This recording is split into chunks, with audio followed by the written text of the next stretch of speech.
I survived 2,000 days in Minecraft Hardcore, pushing my build limits with villagers and automatic farms to create a thriving kingdom from scratch. And it all started 1,000 days ago when I left my previous megabase behind for a fresh start. Ooh, hello, I think we have found our next megabase location. All of this land that surrounds it is going to be perfect for later episodes, because I do like to keep everything close together. So yeah, I think this is the one. Now, I want to build everything in this location from scratch, but to do that I did bring some saplings from the old base. So let's just jump over to the mainland here, because I would just like to go ahead and create a small patch for our spruce saplings. We'll also get our dark oak saplings planted over here too, and now that our little tree farm's taken care of, I think we're going to have to tidy this island up, because right now it's a complete mess, which means it's time for our first montage. And if you want to play on this world, the full 2,000 day world download is available with a link in this movie's description. And just take a look at how much difference that's made. Everything looks so much cleaner now and definitely ready for some building, which brings me nicely onto the next step. I would like to go around the island and mark out all of the builds that we're going to make, but we're going to need some stone for that. And right now I've not really got much to my name, so let's go ahead and make another double chest, which we can just use to dump all of the rubbish that we've picked up on the island so far, which has now given me enough space in my inventory to fly a little bit away from our island, where I can go ahead and grab a load of cobblestone, which we can then bring back over to our island to start outlining some builds. And I figured we may as well start with the biggest one, because this one right at the top of the hill is going to be a castle. And I know this doesn't look very big, but trust me, I've got some nice plans for this. And next I'm just going to head down the hill and start plotting out some shapes for some basic houses, because down here at the base of the castle I want to put a nice little cozy village. So we're going to have our castle at the top there leading down into our village, and I did only go with 4 builds because it is quite a small village I want to go with here, but of course that does leave all of this empty space around the island. And anybody who's watched my videos before probably knows exactly what I'm going to do with it. It's crop fields, baby. So again, let's just go ahead with our cobblestone and get them all marked out.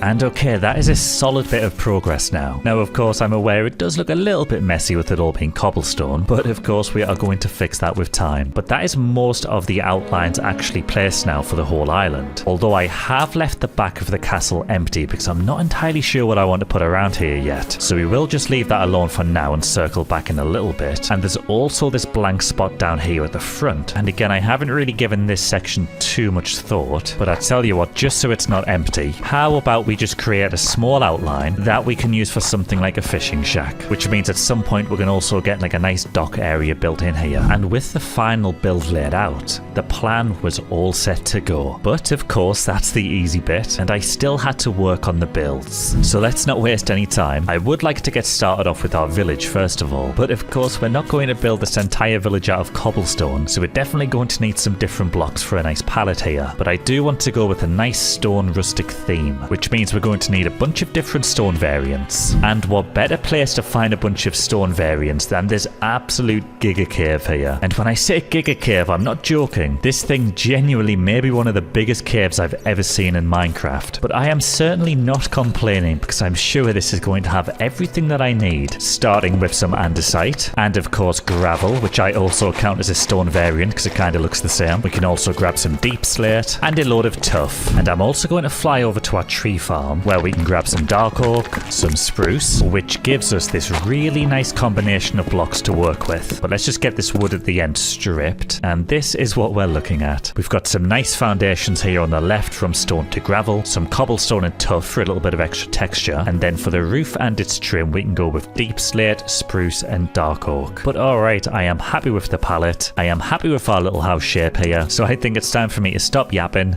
and get building.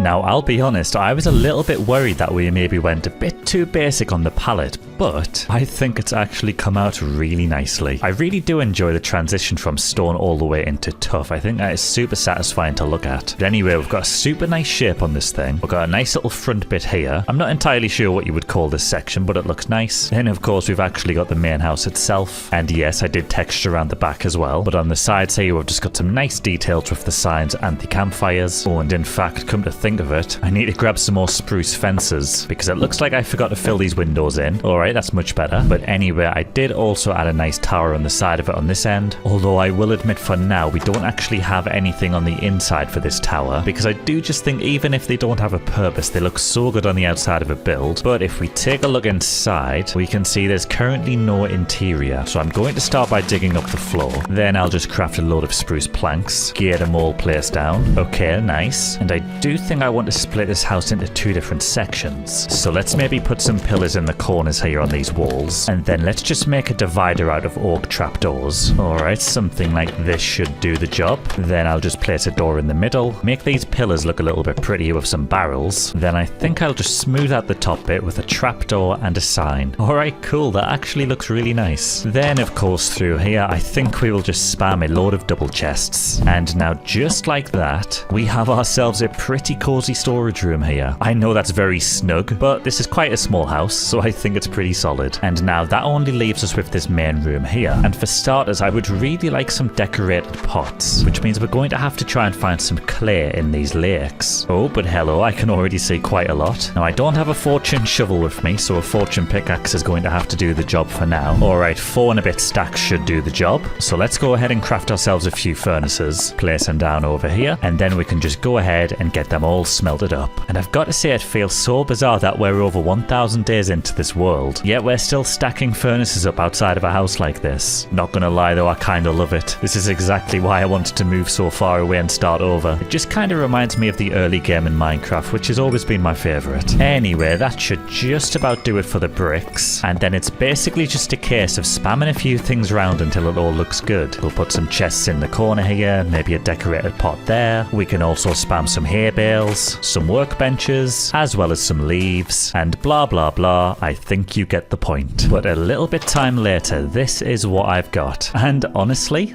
I'm actually really happy with this. I know it's obviously not much, but we don't really need much right now. All that's important is that we've got a nice little place to rest our head. We've got our storage room all sealed off in the other half of the house. And then of course, we've just got some nice decorations to make everything feel a little bit more lived in. Oh, and real quick, I'm actually using a texture pack for some different paintings. I personally really like them. And it still feels like vanilla, which is quite important when I'm using a texture pack. But yeah, all in all, I would call that house done, which means it's finally time to move on to something else. And next up, I really want to sort out these soon-to-be giant crop fields. But with only a few wheat seeds to my name, we very clearly have a big problem. So I think for now, the best thing to do is probably just to come over to our giant crop field here, grab as many extra seeds as we can from these bits of grass, and we're just going to have to plant what we've got and slowly work our way up from this. Although when I take a step back from the sky, yep, okay, we can see that is definitely going to take some time. We have all of these circles to fill in, and there is absolutely zero chance we're going to be able to do that without some extra seeds.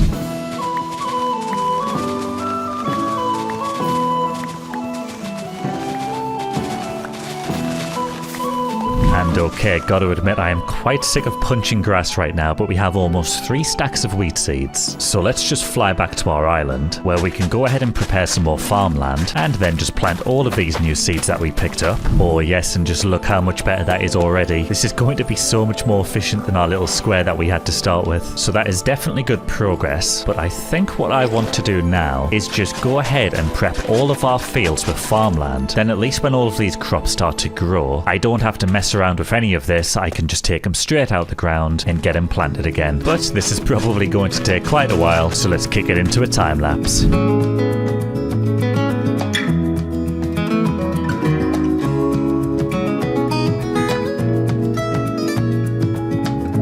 And And about 1 hour later, we have all of our fields ready to go. And this big one over here is basically complete. Once we let all of this fully grow, we will have more than enough to fill the rest up. And I'm pretty confident we'll have enough seeds left over to do another field entirely. So I am very happy with that. But I did just have a thought to head over to this village because I would like to see if we've got any carrots or potatoes planted. Looks like they've only got wheat on this one. Let's maybe check over here. Oh, nice. I think that's potatoes. And is that carrots? It is. Alright, cool. Oh, beetroot as well. This is actually so clutch. Alright, let's fly back over to our island because I do think variety across the different fields is going to look really nice. So we'll get all the carrots planted on this one. Then let's make our way to the opposite side of the island. And I guess this one can be for potatoes. Oh, and actually, while I'm over here, you may be wondering why I've just got these random bits of wheat in the corners. And that's because those sections are just out of range of the water. And I didn't really want to spam barrels everywhere. So it just means some bits of the farmland aren't hydrated properly, and to prevent that just turning back into dirt, we've had to put some crops on there. Anyway, let's just fly over to another field and we'll plant the beetroot seeds in this one. Okay, nice, that is all done. And I have to admit it's looking great at nighttime with all the lanterns. Alright, now I'm just going to put away all of the wheat that we've collected because next up I want to decorate all of these retaining walls that go around the farms. So let's see if we can get a nice little palette here. Alright, this is what I've put together and it's more or less the same as what we've done on the house over there too. But some of these circles are quite big, so I'm going to have to gather quite a lot of resources here. So I think it's time we hit the caves again.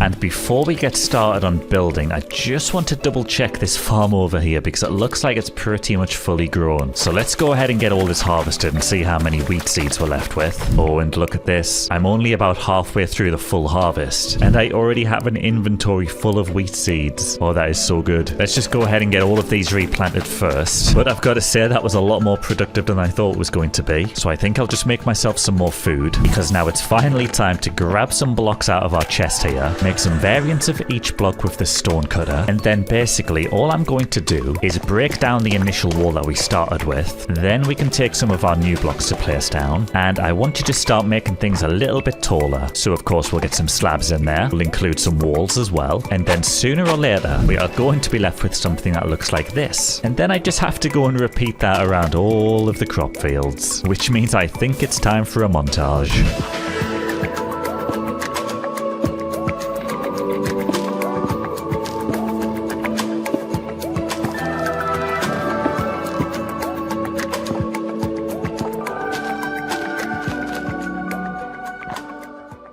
Now that actually took a lot more time than I thought it was going to take, but I do think it was worth it though, because these crop fields are looking pretty sick now, especially with everything fully grown, but I think it definitely just adds a nice bit of charm to the area. Everything just suddenly looks a lot more put together. And let's get a nice aerial view because I feel like you can see it a lot better from up in the sky. Yeah, I think we've done a pretty good job on these, but I do feel like we've kind of got enough going on now in the village to start actually pathing things up. So I'm just going to take my shovel because I would like to mark out a nice dirt path to start with. Now of course I will add some more detail to this later on, but I do feel like it just helps add a little bit of structure to the area, and this way it's a lot easier to judge where the rest of our builds are going to go. And then just like that we have kind of unintentionally created a nice little middle parting here. Now I'm not entirely sure what we want to put there yet, but this is exactly why I wanted the paths in, because it does help frame the land properly, and it's just so much easier to understand where things are naturally going to fit. But like I said, I think we'll leave the details of this until later. I would like to get some more buildings in first, and I think next up we'll start with this one here, which is just directly opposite our house, because I am thinking we're going to need an entire storage room dedicated to just the crops from this village soon. So I think that's what this building can be. And as for the palette, I do believe we're just going to keep it the same as this house over here, but that is why I collected so many extra resources earlier, so we are all good to go on blocks. So let's get this thing built. And if you're still watching at this point in the video, prove it and comment the word cobblestone.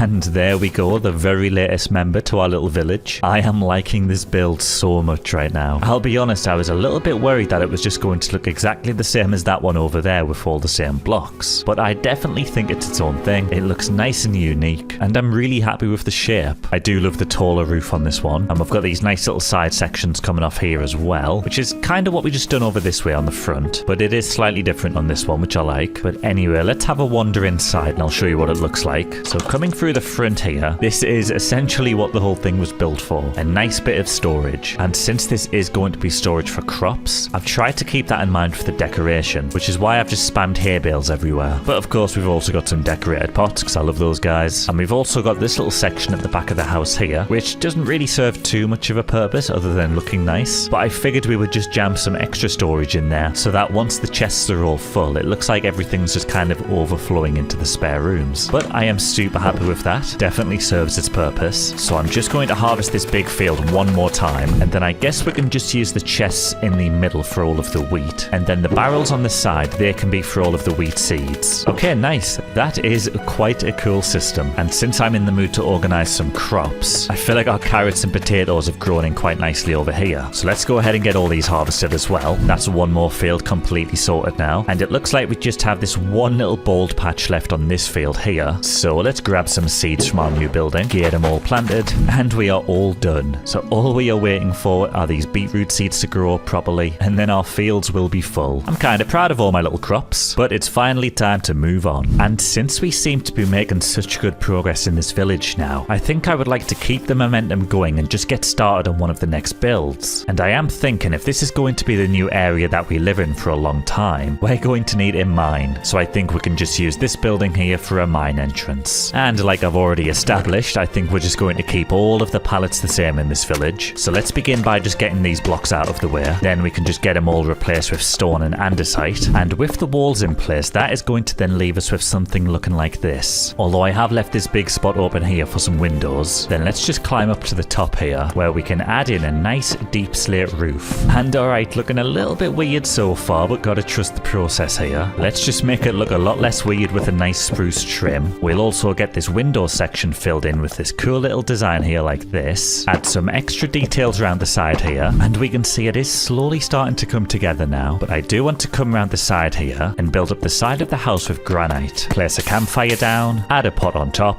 and turn that into a chimney. Then all we've got to do is add a few final details around the side, and just like that, another house has been added to the village. I do think this one's come out really well, considering how strange it looked when we only had the walls on there. But there's a few details I really like. Now, typically I will only put a granite wall on top of the campfire, but I think the decorated pot looks so cool. We've also got a nice little stash around the corner here too. I think I will probably swap these out for silk touch ores at some point, just so we know that this is a mining building. I kind of feel the same around the other side here with this lean-to. I don't mind the barrels, pots and campfires, but I do think the hay bales are maybe a little bit too generic, especially since we've got our wheat storage building over there. Anyway, let me show you inside, because speaking of silk touch ores, I've saved them all for the inside. We've got a nice little pile of gems in the corner, and I've got to say, with the shaders and the mods that we've got on, the twinkles and the light that are coming off these things are so immersive. I love it. But anyway, over here we've just got a nice little furnace station, which we can just use to smelt our ores after we've been mining. A little bit of extra storage around the sides here, and of course we've got the actual mine entrance itself, which currently doesn't go very far. But yeah, all in all, I am really happy with this one, which means we only have one building left to complete. And since my house is already occupied by myself, we should probably have a home set up for any visitors. So that's exactly what we're going to do with this one. But of course, you already know the drill at this point. I'm just going to use all the same resources to make a very similar palette. So let's go ahead and get this one built. Then we can move on to the next stage of the project.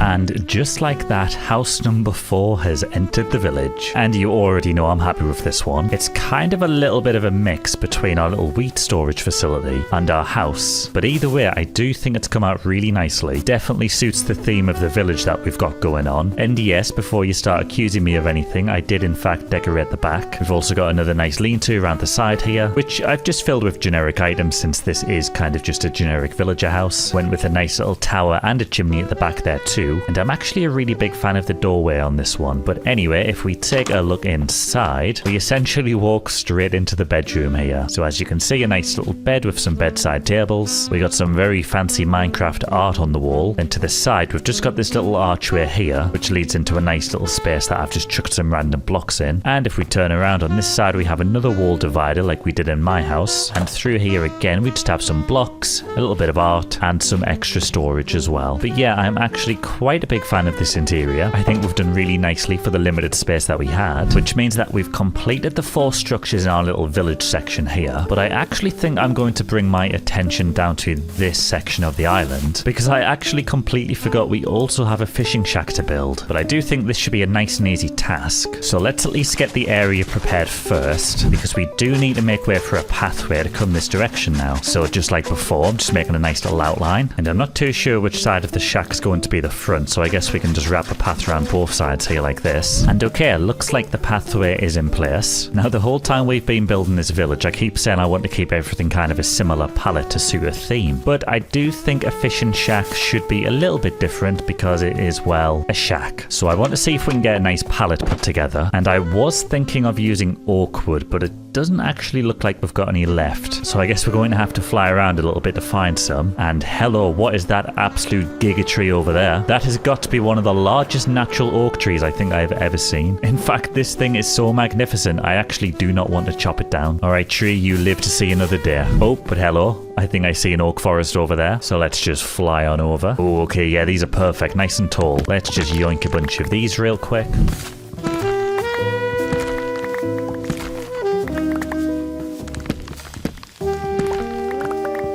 Alright, I've got over 3 stacks now, which is definitely overkill. But anyway, let's get back to our island and start building. But before we get the oak wood placed, I'm just going to remove the corners. Then we can place some barrels down and add some nice stripped spruced edges, because I do like the look of stripped spruce in the corners here. There we go, looking good. Now let's just go ahead and craft a load of spruce stairs, which we can use for a nice roof trim. And I think we'll just go with a nice basic roof shape on this one. Oh, there we go, that is looking nice. Now let's get rid of all this cobblestone, and then we can just go ahead and fill up all of the walls with stripped oak. And to be honest, I'm starting to realize now that this thing is quite big for a shack, but whatever, we're just gonna roll with it. Anyway, let's go ahead and craft ourselves a bunch of cobblestone stairs, which we can then use to fill the roof in with. And there we go, that's looking nice and rustic now. I am liking the vibe. But now that we've got the shape in, I'm gonna add some details with a montage.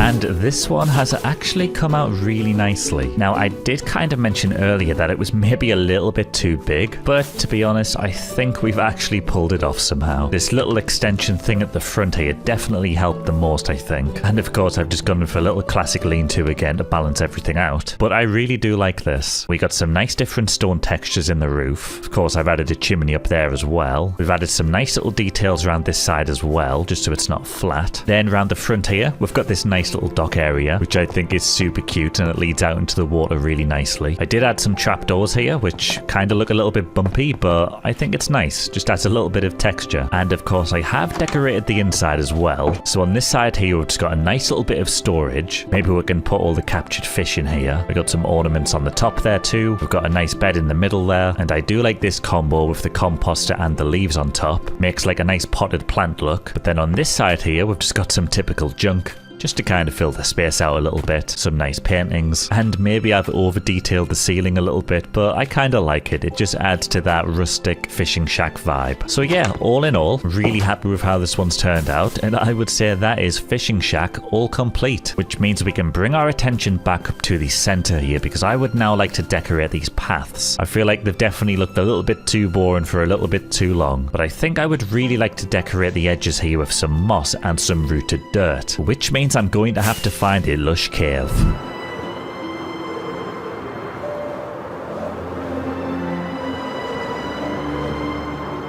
Oh, and hello, get a look at this bad boy through the trees. I finally found one. Oh yes, it looks like there's plenty of rooted dirt under this as well. This is exactly what we want. So let's just yoink all of this on our way down. Oh, and it looks like we've broken into a spawner here. So I guess we're going to have to take care of this before we get down. Come on, line up one at a time. And okay, course is mostly clear. Let's get this broken. Oh! Oh, of course, it's not clear. Abort. Oh, I don't even have a sword with me. Just keep running, just keep running. Oh, I dodged it. Oh, I'm on fire. We're getting cornered from every angle here. This is nuts. Okay.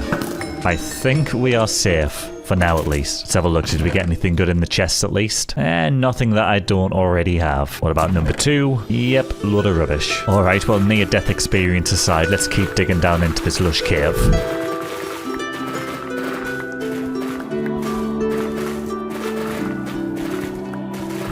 Hello, I see some clay. I think we've maybe made it down to the bottom now. Oh, we have. There we go. Nice. All right, I see plenty moss. That's exactly what we need. So let's just jump straight down. And nice. It looks like we've got a fairly safe one here. I don't see any monsters around. So let's just yoink all of this. And I think while I'm here, I may as well grab some extra clay that we can use for pots back home. And okay, with an inventory absolutely full of good stuff now, I think it's time to head home. And just coming in from above, how cool is our village starting to look now? I'm absolutely loving this thing. But anyway, let's get landed. And I just want to chuck a quick pallet together for the pathway. And of course, we are going to start with the path block itself, but then we can move into some moss, some rooted dirt, and I will even sprinkle a little bit of coarse dirt in there as well. So that is all we're going to need. And I'm really liking the look of this. It's nice and simple, but it still has plenty of variation. So let's just put it to the test here. I'm basically just going to go ahead and dig out some random holes along the pathway. There's no real thought to this. It really is random. And then we can just come back along with the blocks that we've collected and just start filling the holes in. So again, we'll go moss into rooted dirt, into some coarse dirt around the edges, which is then going to leave us something along the lines of this. And of course, when I'm finished, I will just bone meal the empty patches. But so far, I think this is actually looking really nice. So I'm just going to get to work filling the rest of the path in, which means it's time for another montage.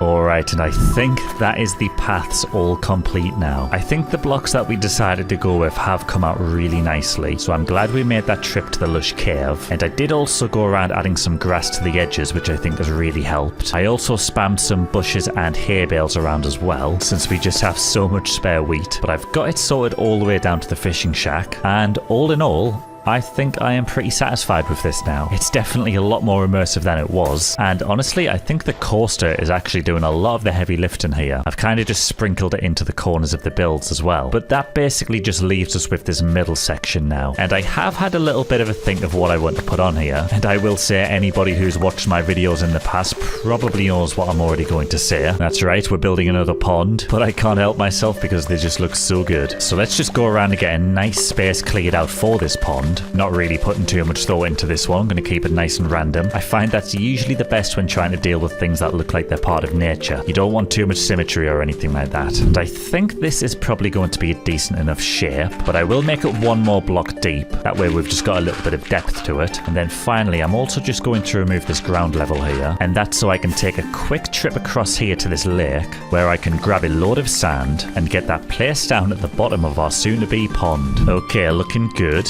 Now let's just craft a spare bucket, grab some water, and get this all filled in. Then we can also take some bone meal to sprinkle at the bottom, just so we get this nice seagrass effect. We can also plant some sugarcane around the edges. And finally, if we take a trip in this direction, we can make a quick stop to this swamp, where we can grab a bunch of lily pads and get them all placed down in our pond. And I think with that, we can say pond complete, which means we're finally in the home stretch now of our project. And all we have left to do is build this castle up here. Although I do have to admit I've also got to do these beetroot fields. I've been neglecting these. So let's just quickly harvest everything up. Then we can get it all replanted. And there we go. That is looking loads better. I think once we harvest this one more time, it should give us enough seeds to fill the whole area. So that is pretty much taken care of now, which again brings me back to this castle. Now, of course, we're going to need a pallet for this. So let's head into the storage room where I can grab a few different blocks. And the pallet that I'm going with here is actually so big that I've kind of ran out of room here. But this is almost every block that I want to include in this thing. Now, like everything else in this village, for the most part, all of these blocks have been used in other builds. But for the castle, I am going to add this moss into mossy cobble gradient, so I really like this. We're going to stick some granite in there as well. I actually forgot to put the bricks down. We're also going to use bricks. We got some different wood types. And then right at the end, we've got some diorite and polished diorite. But there is still something missing from this lineup.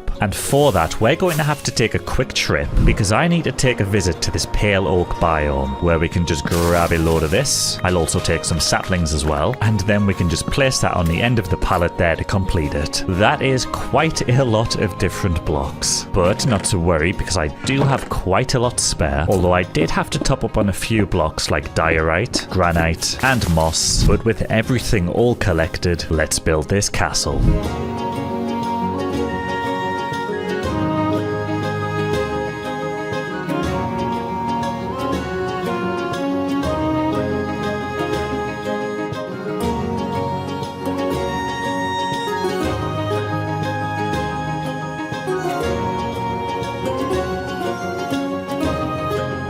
And that is the castle all finished, and oh boy, this thing looks amazing. Just the view of it coming through the village here is super imposing. I love it. And that moss into stone transition just feels so clean to me. So I'm really glad we decided to do that. And I will just mention that the flag is not my design. I've always kind of struggled making flags, I don't know why. So I just used a slight variation of this one here by Louis Dupuy. Sorry for butchering that name, but big shout out. But anyway, let me show you this thing in some more detail. And first things first, I have of course decorated the front here and planted some flower gardens. I just think this adds so much immersion as you walk into the front gate. And it does wrap all the way around the back here, and I'm having a jump because I can't see through them. And I know you're probably thinking, Chobbin, where did you get all that bone meal from? Well, even though I said I was only going to gather resources from our new area for this episode, I did sneak on back to the old base to take advantage of the skeleton farm. And I did also grab some wool that we could use for the flag and castle.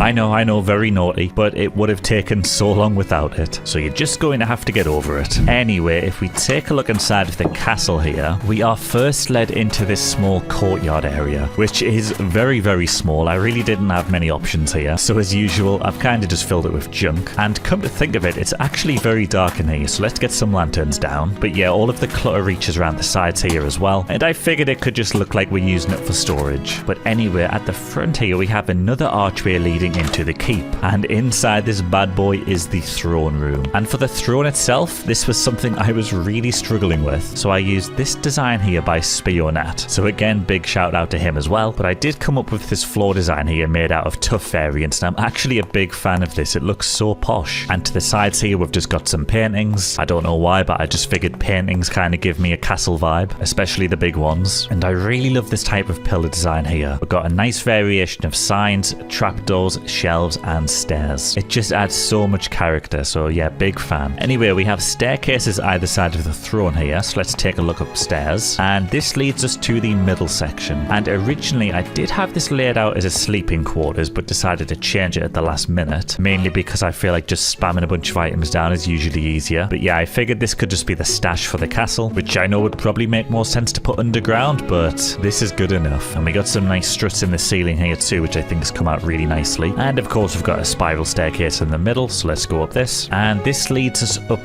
to the second floor, and I actually need your guys' help for ideas for this floor. I mean, I got some paintings on the wall here and this nice little strut design in the middle. Oh, missed a log. Oh, actually missed 2 logs. But yeah, I don't know, it just felt a little bit awkward. Oh, hang on a second, I think an idea has just hit me. Let's craft some stairs. We'll also craft some signs. And since we've got some giant windows here, how about we just put a stair down here and turn this into a little viewing area? Oh, I actually like this, you know. This is cool. Yeah, okay, nice. But still, if you guys do have any better ideas of what I can put up here, I am all ears. Oh, and this looks so cool on this side, looking out at the village. I wonder if that's part of our kingdom or not. I guess that's the question for another day. Anyway, we have a ladder here going up to the top of the tower, and if we come out on top, it is what you would expect. It's a tower. We can see everything from up here. And actually, I'm going to head to bed so we can get a proper view of this place in the daytime. Funnily enough, I don't actually have a bed in the castle, so I've had to come all the way back over here. And that is so much better. Look at the view we've got from up here. And just looking around, there is so much potential to this area. I cannot wait to build some more, but I think that will do for this episode. So thank you for watching, and I'll see you in the next one. In this video, I'm building the ultimate underground villager trading hall, fully equipped with every possible trade that I need to survive in Minecraft Hardcore. And I think it's going to make perfect sense if we build it under our neighboring village, because I have already scouted out a nice section underground, and it's nice and deep so that we have plenty room to work with. But I do want to dig out a very big space for this thing, so let's just grab our beacon, get it all constructed, give ourselves haste 2, and let's have a digging montage.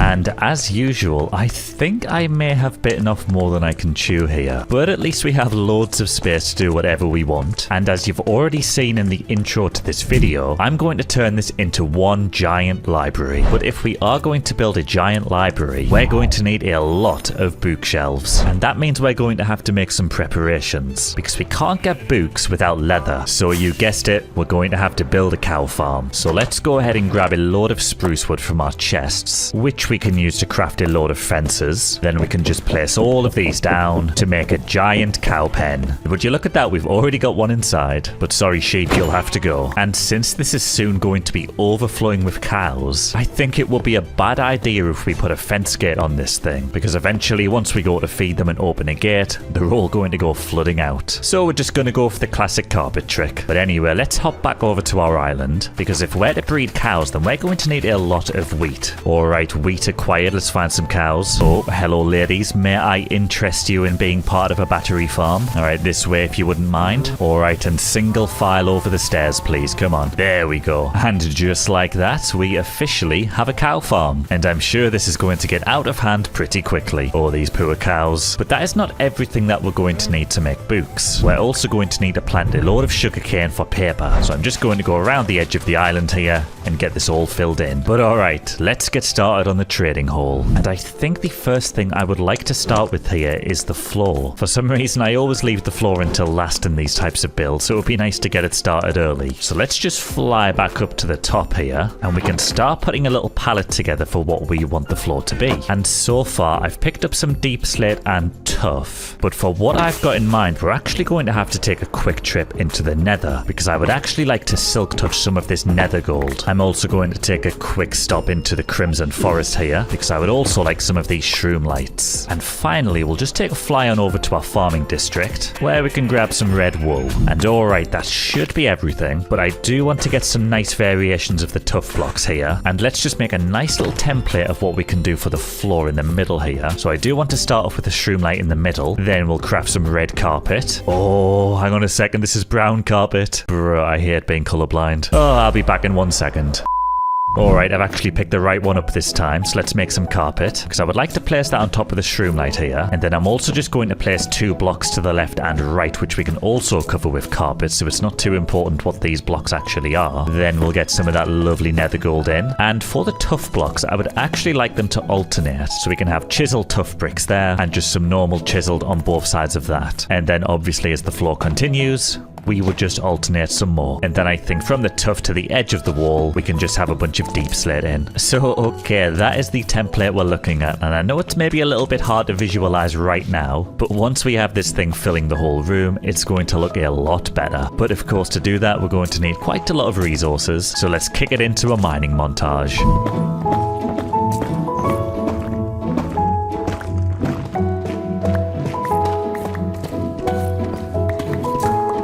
While I go ahead and build the floor, please subscribe and hit the bell, because it really helps the channel grow. I am actually really liking the look of this so far. And I'll be honest, I did kind of forget that we had that mod which makes everything twinkle. But to be honest, I kind of like it. And of course, having the shroom lights under here just gives us a nice sneaky lighting effect. But yeah, so far so good. And I think this really sets the mood. And if we take a quick fly upstairs, you can see that I have been feeding the cows. So we're also making some good progress on these guys. But one thing I kind of have been neglecting is all of this sugarcane. And I definitely need to make sure that I stay on top of this. And that has given us just about 6 stacks, which is pretty solid. So as long as I keep remembering to harvest this stuff, we shouldn't really run into any issues. Anyway, let's just plop all of those into this chest here. And I suppose while we're over here, we may as well grab some wheat and get all of these cows bred up again. Alright, I can already feel my FPS getting lower, so we're definitely doing something right. But now that our farms are taken care of, it's finally time to move on to the next part of our trading hall. And for that next part, we are going to have to kidnap some villagers and chuck them into a breeder. Now, since I'm not a dumb idiot, I did go ahead and trap some villagers inside of their houses. But let's be smart about this, because if we are going to build a breeder, we're going to want it easily accessible to the actual trading hall down here. So I think for now, I'm just going to come to the end of the hall, and we can just go ahead and dig a nice big hole into this side. Then at least once the villagers have grown up, we can just have a nice minecart system coming out into the hall. But let's just grab some resources to build this thing. Although, come to think of it, we are definitely going to need some gold for powered rails. So I suppose that means we're going to have to hit the caves before we can get started. Oh, but hello, looks like we've already found some gold. So let's just yoink this. In fact, there seems to be gold all over the place. I thought this stuff was meant to be rare. Oh, there's quite a lot of mobs down here though. I think we should be fine. Just gotta kill them before they kill me. Yeah, let's definitely not lose the world trying to dig up gold. Alright, mobs clear. Let's get digging.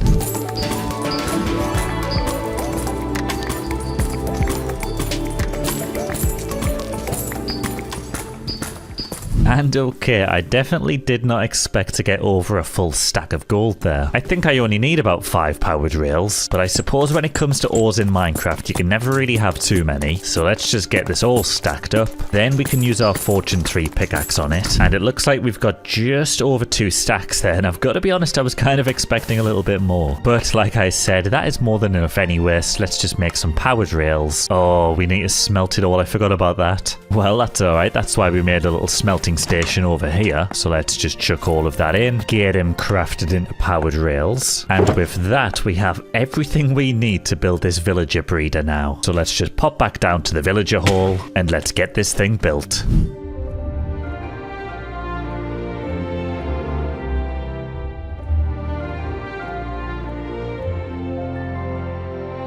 And that is the breeder all sorted and ready to go. I will quickly show you how it works though. I've just made a tunnel around the side here which leads out to this bit. And this is where all the villagers are going to go once they grow up. Then once they're ready to collect, all we gotta do is press this button and it'll fetch them in a minecart. Then we'll just have to run some rails along here, leading all the way out, back into the main hallway. But of course we are going to have to get some villagers in this thing for it to work. So let's just go ahead and craft ourselves a load of rails. And then what I'm going to have to do is create a temporary staircase up the side of our wall here. Then we'll just continue this through the floor. And then eventually we should break through to the village. Then let's find our villager houses that we stored them in. Looks like this is one here. So let's just run a rail from this house all the way back down into our tunnel, and then we can just feed that all the way into the breeder, and then hopefully the minecart will just fly over here and drop them safely inside of there. Alright, let's make sure we do this nice and safely. We don't want the guy running free, so let's maybe just get some rails here, pop a minecart down, and hopefully we'll just push him in.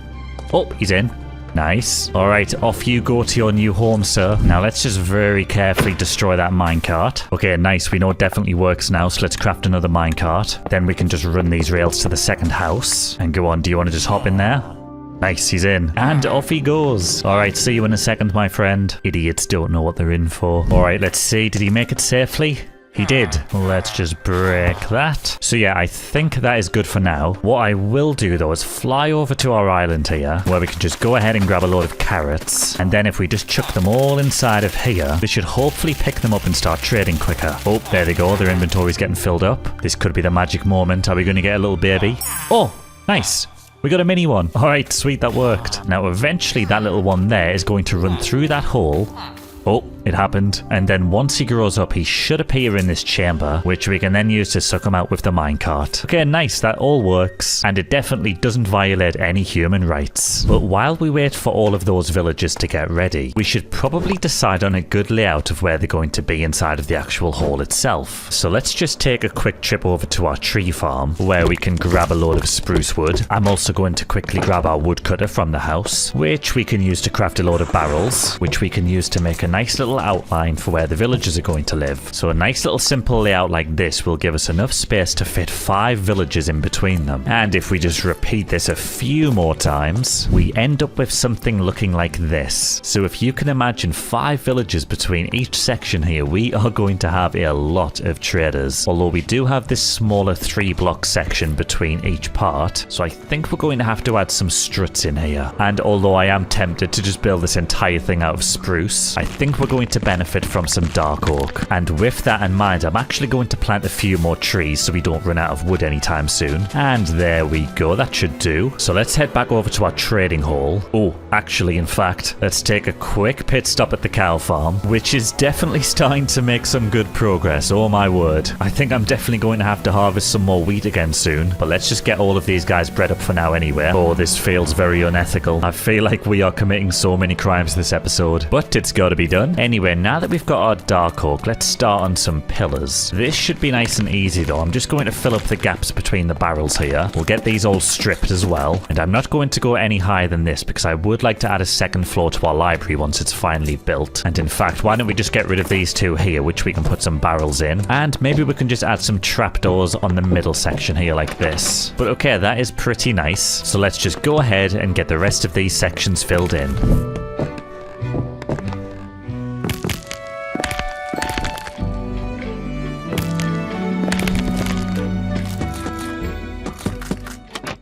Okay, you know what? This is actually looking super weird. I don't know why, but I thought once we put these things in, we'd get a bigger grasp on how the room's going to look. But it's kind of just thrown me off having these things lead up to nowhere. So I think next I'm actually just going to add the second floor above these things. And for that, we're going to need quite a lot of spruce slabs. And all we've got to do with these slabs is bring them out by about 4 blocks, and then essentially just run them all the way along the side of the wall here.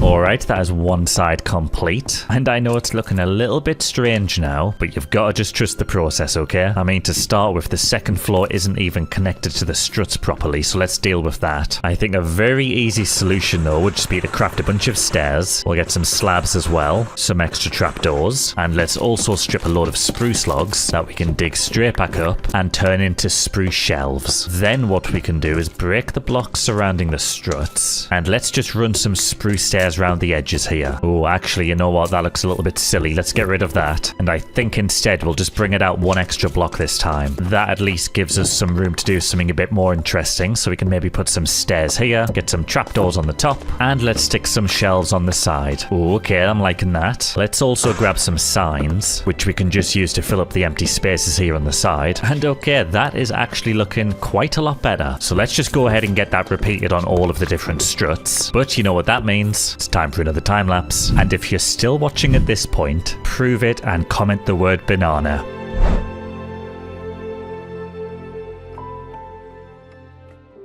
Oh yes, that is looking so much better now. Oh, hang on a second. We're missing some signs here. Alright, that is much better. But yeah, that is the same design repeated on every strut now. I've also added some lanterns in here too for some nice lighting, because it was getting a little bit dark under the shade. And now I do have to admit, it gets a little bit awkward at the edges here. I probably will end up just shoving a load of bookshelves in here, but of course we're going to have to save that until later. So for now, it's just going to have to look a bit strange. It's the same at the bottom here too. We actually had a different amount of space, so I've gone with some larger pillars instead, which I kind of like. And all of these blank walls at the back here are going to also be for bookshelves, but I'm not sure that the cows are ready just yet, and I don't think we're going to have any villagers yet either. But actually, come to think of it, maybe now is a good time to check on the villager breeder. It would be nice to see if we're getting close to some actual villagers now. Okay, never mind, this thing is definitely ready to go. Oh, okay, that kind of changes everything. I think we're actually going to have to speed run some cows now, because we made as well start getting the villager stations filled up, and it may just be a little bit awkward to fill this wall in behind them once they're already in there. So let's go check on the cows. Oh my god, what have we done? Oh, these poor cows.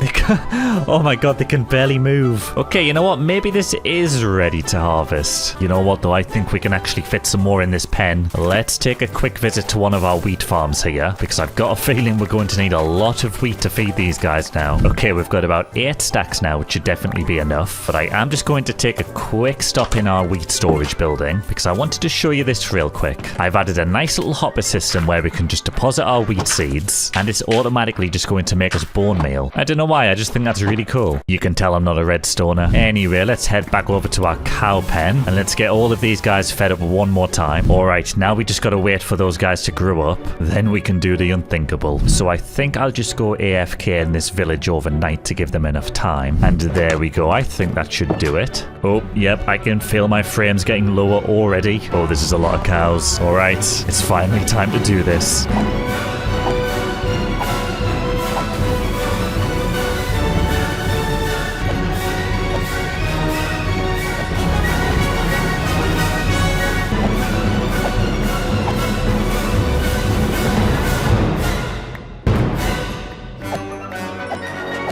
Well, that was a bit traumatic, but on the plus side, we still have quite a lot of cows left. And just look at how much leather and how many raw beef we actually got from that. Looting 3 on our sword is doing some mighty fine work there. And to be honest, before we do anything, I'm actually going to grab all of this beef and take a quick trip through the nether, because I would actually like to visit our super smelter at the other side of the world, where we can chuck all of the beef in, fill that up with some coal, and get all of that in the oven. Oh, I love this thing. Look at it go. But to be honest, I think that is probably enough, so let's just grab all of this. And that's definitely a big improvement over eating bread. But anyway, let's head back to our village, because it is finally time for us to take some leather, as well as some sugarcane, which we can craft into paper, turn those into books, and then finally turn those into bookshelves. Wait, is that all we get? 42? Oh man, I'm going to need a lot more sugarcane, but I suppose that will do for now. Let's at least see how far 42 gets us. Alright, I suppose it makes the most sense to just start at the end here. So let's see if we can at least fill one of these walls up.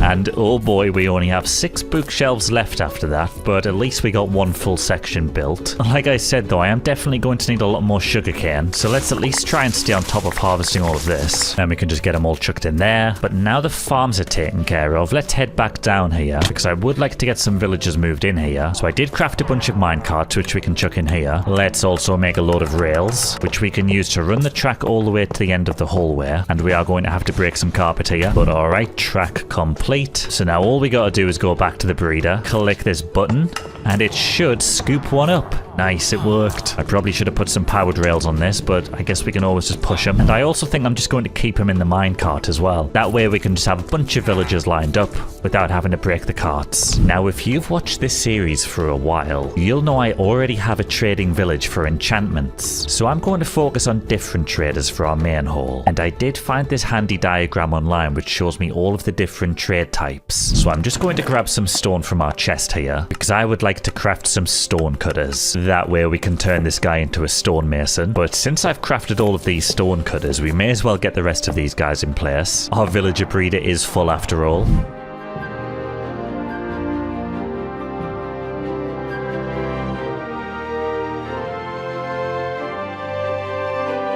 And that is the final mason in place. And I think this station just looks so cool now. However, it does feel a little bit bare up here. I don't know, I think maybe too many bookshelves make it look a little bit boring. But I have had one idea that we can do. Let's see, how do you make chiseled bookshelves? Oh, okay, nice. That is just made out of wood. Let me just grab some of that. Okay, and chiseled bookshelves, we can get 11 from that. So let's maybe just break some random holes in here. I think something like that should do. Get them all replaced. Oh yeah, okay, that adds a nice bit of texture, doesn't it? I feel like we should probably get something on top of these barrels as well. To be honest though, I don't think we need much. I think some trapdoors will probably do the job nicely. And I wonder if it would look any good running some signs along the front here. Okay, that's not bad. I kind of like it. And I wonder, do we have any shroom lights left? We do, nice. Because I would like to just dump them in the corners here like this so we get some nice lighting effects going on. And alright, that is looking pretty solid now. And of course, once we've got this in every single section, it's just going to look so good. But okay, all we have to do now is wait for more villagers to breed up in the chamber over there. Then we can just populate all of these cells. But until that happens, we should focus on getting the bookshelves in. But of course, that means we're going to have to collect a lot of wood, grab all of the leather, as well as all of the sugarcane, craft a load of paper, a load of books, and let's see how far this gets us.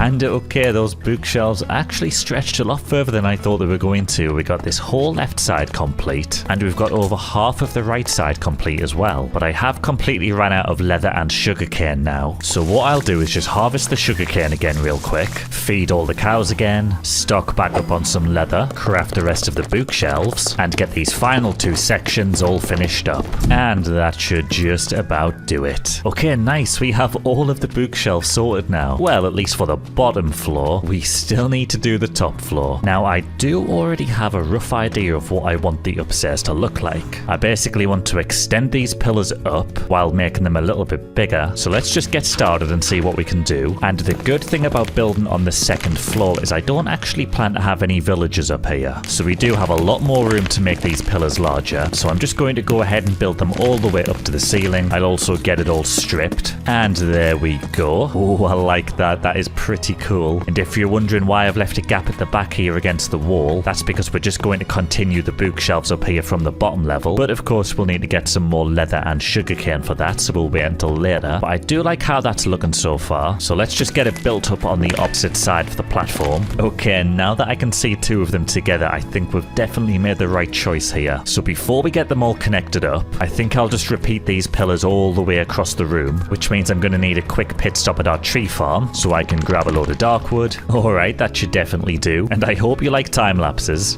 because it's time for another one.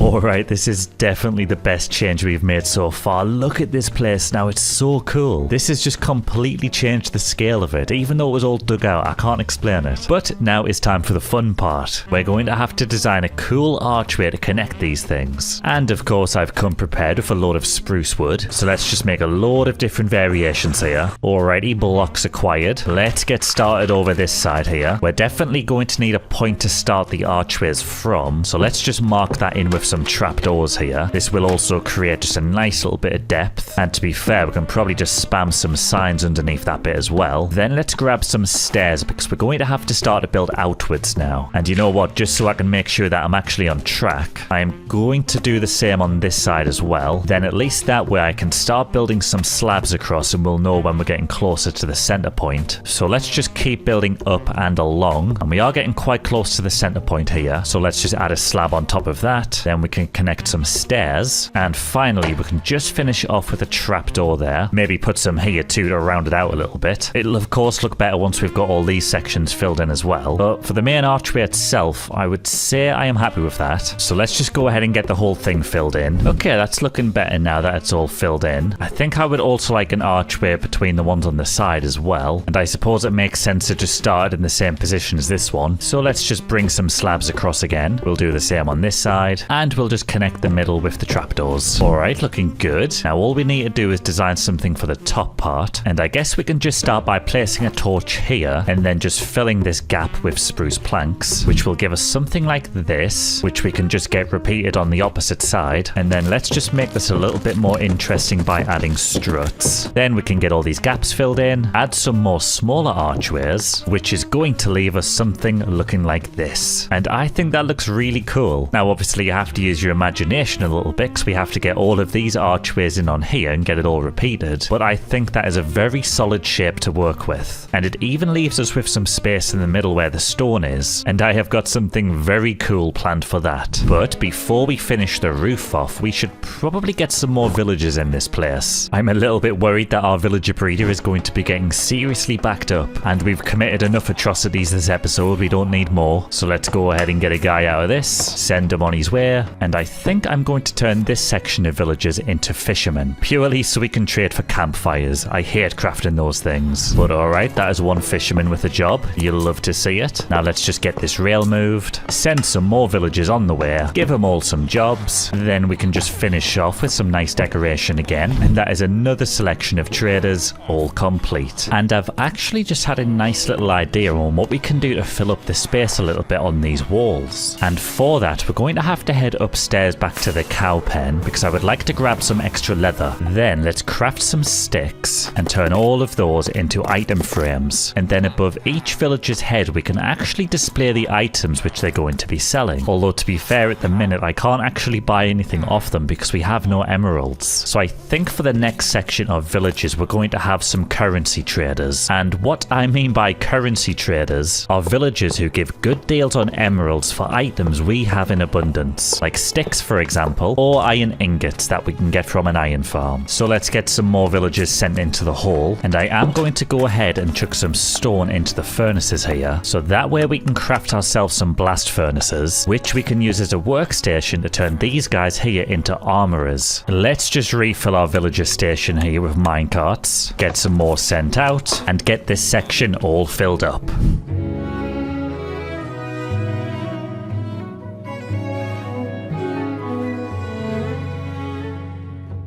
And now that that's complete, we finally have some villages we can trade for currency. So let's have a look. Wait a second. Have I done this wrong? Coal?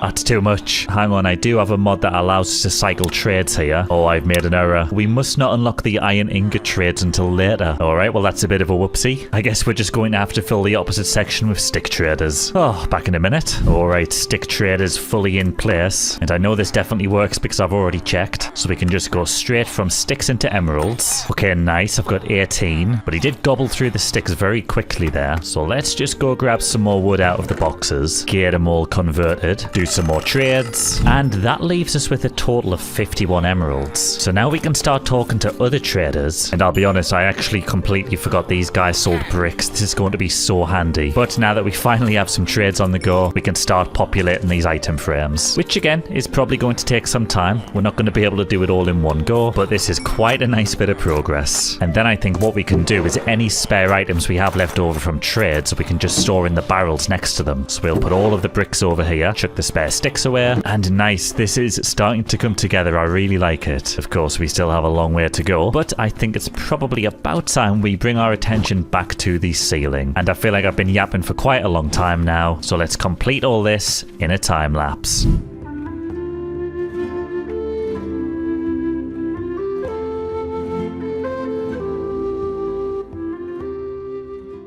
Okay, this place is starting to look amazing right now. I absolutely love this design. It's come out so nicely. Although I don't plan to keep those torches there. I just needed some light while I was working. But yeah, I am super happy with all of the archways we've got. However, one thing over at this side does look a little bit strange. I've kind of had to imagine that there's going to be a wall there at some point. So I know this kind of just looks like it's floating for now, but trust me, once we get all of the bookshelves in there, I think it's going to look a lot better. But before we do that, I think I would just like to finish off the ceiling. We've got these big gaps in the roof currently, and I would love to get an overgrown mossy vibe in there that we can hang glowberries from. And for that, we are going to have to visit a lush cave, and I think this place will do very nicely. We got lots of moss here, so let's just yoink a load of this. I'm also going to grab all of these glowberries. Ooh, and maybe these spore blossoms will come in handy too. Let's yoink that. And then finally, I'm just going to grab a load of cobblestone, which we can then use to combine with the moss for mossy cobblestone. And then all I'm going to do is climb back up to the ceiling,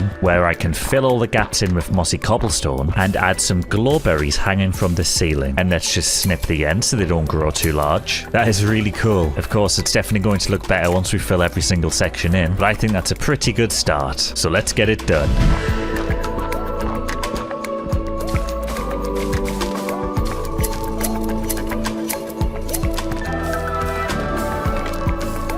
Okay, that has completely changed the mood in here. I almost never use glowberries for decoration, but I feel like we're going to have to start doing it more often because this looks amazing. So all that's really left to do is the upstairs and the two opposite walls. So let's start with the upstairs. And like I've said, all we're going to do up there is spam a load of bookshelves, which means we are going to have to grab some more leather. But before we do that, let's at least grab some more wheat. That way we can at least breed up all the cows one more time before we kill them, so I can craft a load of more books, turn them into bookshelves, and start filling in some of these back walls. And with the help of some chiseled bookshelves, we actually got quite a big portion of that done. But at the minute, we're a little bit low on sugarcane, so I'll have to do a bit more grinding before we complete the side walls. So while we wait for all of that sugarcane to grow, I think we should work on these big empty spots at both ends of the room. And I'll start with this one because it's going to be the easiest. As you can see, I've already lined some chests here, and I would just like to continue that so the entire wall is full of chests. But of course, we will have to leave some room in the middle here because we're still taking villagers out of this thing. But that's okay. We can just build around it for now. And I'm also going to create a backlight here made of shroom lights. So that's going to look really cool from the front. So let's just go ahead and get all of this filled in. Although, come to think of it, I am a little bit low on shroom lights. So let's just have a quick trip to the nether so we can just grab some glowstone instead because it's going to be easier to find. And let's just plop those behind the chests. Then we've just got to add some nice decoration on the side. And aside from the big hole in the middle and the lack of bookshelves on the side, I think that actually looks pretty solid. But since that wall is now complete, the only thing we've really got left to focus on is the opposite side of the hall now. And considering I've been flying in and out of this stupid little hole to get in this thing, I think it's pretty obvious that we're going to put an entrance here. And I think we'll just go with a nice similar design, starting with some nice struts on the side. But I think on this one we'll just do a nice little archway, something like that will do. Get some trapdoors on the edges here, fill the rest in with spruce wood. Ooh, not bad at all actually, I'm liking that. But for the entrance and exit themselves, I am just going to create a bubble column. So we'll be able to drop down here and ride the bubble column back up. So let's get all of that filled in. And we've also got to dig straight up so we can actually find where the hole needs to drop down into. Oh, hang on, looks like we found it. Yes, daylight. But okay, they are all set to go, and I've got some nice decorations on this now as well, so it's looking pretty solid. So all I'm going to do now to get it all finished off is craft some spruce stairs, plop them down near the bottom here, which we can then do something really cool with by placing this glass on top of it, which is going to mean that when we finally add our water in and do that little kelp trick which turns everything into bubbles, we can actually see them through the glass. How cool is that? Obviously we don't see anything on this side because this one's just a free fall, but kind of had to make them match, you know. But okay, that is the entrance and exit all sorted. We have our chest wall over there, everything else is in place. Now all that's left is for me to do some grindy bits to get the rest of the villagers in and fill all of these empty spaces with bookshelves. So let's kick it into one last montage and get it all done.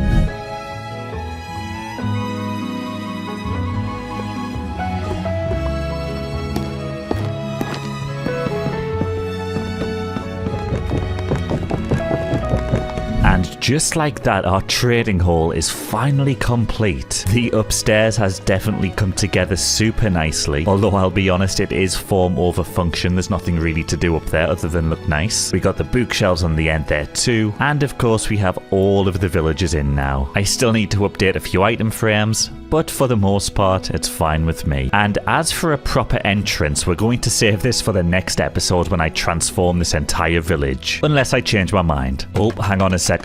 I almost forgot to add these spore blossoms. Alright, now it's perfect. Anyway, that's going to be all from me, so thank you for watching, and I'll see you in the next one. I'm building the ultimate Minecraft hardcore village, equipped with automatic farms, by transforming this pre-generated slop that these villagers call a home. But of course, before we get started, I'm going to have to tear down this entire village, as well as tidy up all of the land ready for building, because right now it's a complete mess. But don't worry, I've already moved the residents underground, and that is looking so much better now. We have so much room to work with, everything's nice and flat, ready to build on. And you know what, now that I can see it all, I think this is actually bigger than our entire island over there. But that just means plenty space for lots of builds. And speaking of those builds, I think it's probably a good time now that we actually get them all marked out. So let's just make a quick pit stop to our sheep farm, where it looks like we've got a zombie stuck in one of the holes. Sorry sir, you're gonna have to leave you scaring the sheep. But anyway, let's grab a load of wool, because I do want to just go around our area and use the wool to mark outlines of all of our soon-to-be buildings. And since I've just got so much space to work with here, I did grab a bunch of different colours of wool so that we can colour code the different types of buildings, which is just going to help my little brain not get too confused while we take on this massive project. And so what I've done is mark out all of the main structures with white wool, and as you can see there is quite a lot of them around here. Definitely giving myself a lot of work this episode. But in the middle here I've used blue wool instead, because I want this area to be built up with market stalls. And these ones are a little bit hard to see next to the grass, but I have marked out some green borders which we can use for crop fields. And then all the way around the edge I've just marked out a nice wall section with red wool. So we do finally have a plan. But before we get started on the buildings, I want to make sure our soon-to-be village is nice and safe from mob attacks, which means I want to build the perimeter wall first. But before that, I needed to collect a lot of wood to construct the wall with. So I made my way over to the nearby forest, where I chopped down a load of oak wood, so much so that I actually had to go repair my axe at the Enderman farm, and then had to fly over to a nearby tiger biome to also collect myself some spruce wood. And with an absolutely unnecessary amount of wood collected, I began to build the village wall by alternating between stripped spruce logs and stripped oak logs for a cozy rustic effect. And just look at this thing, it's so cool. It's made such a massive difference to the area, I absolutely love it. But I have left two large gaps. We've got one over here and we've also got one over there, because this is where I would like the entrances and the exits of the village to go. And as you can see here, I have left some room which is marked out for some towers, because I would like to build a proper gatehouse on this thing. So let's take a fly on over back to our house, because I would like to pick some resources for a nice pallet for this gatehouse. So let's just grab some stone variants, and then with all those blocks we have ourselves a nice little stone pallet here. But come to think of it, we do have a load of wood left over from the wall, so how about we also just add some stripped spruce on the end there like that. Alright, that is looking pretty good to me. So let's just go ahead and get rid of this red wool, then we can start building up some towers with stone blocks. And okay, I think that should be high enough. We just wanted a little bit taller than the wall itself, so let's just climb back up to the top of the tower, because I just want to create some nice separation between the tower itself and the soon-to-be roof. And I do think a nice way to do that is just by putting two shelves on the outside and a spruce sign on the inside. Although, hold on a second, let's destroy that middle block, because I think I would like to add some tuff there instead for some extra detail, because when it comes to detailing the stone part of this tower, I would like to create some nice shading here from the top, and we can do that by transitioning from the tuff into cobblestone, which then leads nicely into some andesite and stone, which gives us a texture like that, which I actually think is really solid. I like it. And then right at the top here, we'll just cover it in with some nice spruce details, add some deep slate blocks on the top, but of course I just need to repeat that on the other side now, get them all connected up, and do it all over again on our second entrance. I think it's time for a time lapse. And if you're enjoying the video so far, please consider subscribing, because it really helps the channel out and I would massively appreciate it.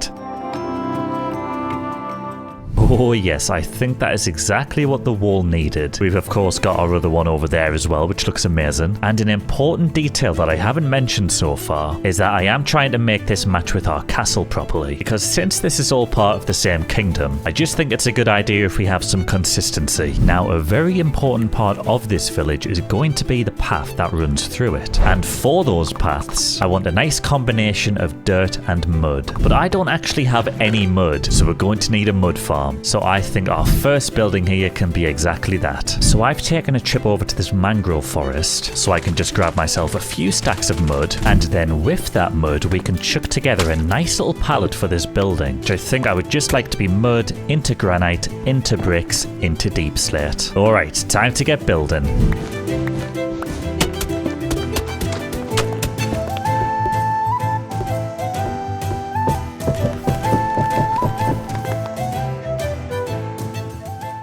And And that is not looking too shabby. I think we've done a pretty good job with this. I absolutely love the palette. It works so nicely together. I did also chuck these mud bricks in as well, which I think is a nice addition. We got a nice little stone section sticking out the side here as well to kind of break up the textures. And around the other side, we've just got a nice little lean-to. But yeah, all in all, super nice shape. I mean, it's stuff we've done before, but you know, if it ain't broke. And if we just take a look inside, we've actually got quite a lot of room in here. Definitely more than I would expect. So I've just kind of filled it up with little knickknacks for now. Mostly it's just little decorative blocks to fill in all the space. However, on this side, we do have an empty compartment, because what I would like to do is first of all craft ourselves some ladders and then use this compartment to dig straight underground, because underground is where we're going to dump the mud farm. And I think something like this will definitely be big enough, but I would like to build the farm before we actually decorate this thing. And I'm going to be building this easy mud farm by cow caps, and to do so we're going to need quite a lot of redstone. But you know the drill, we're going to quickly head underground where we can get as much as we need.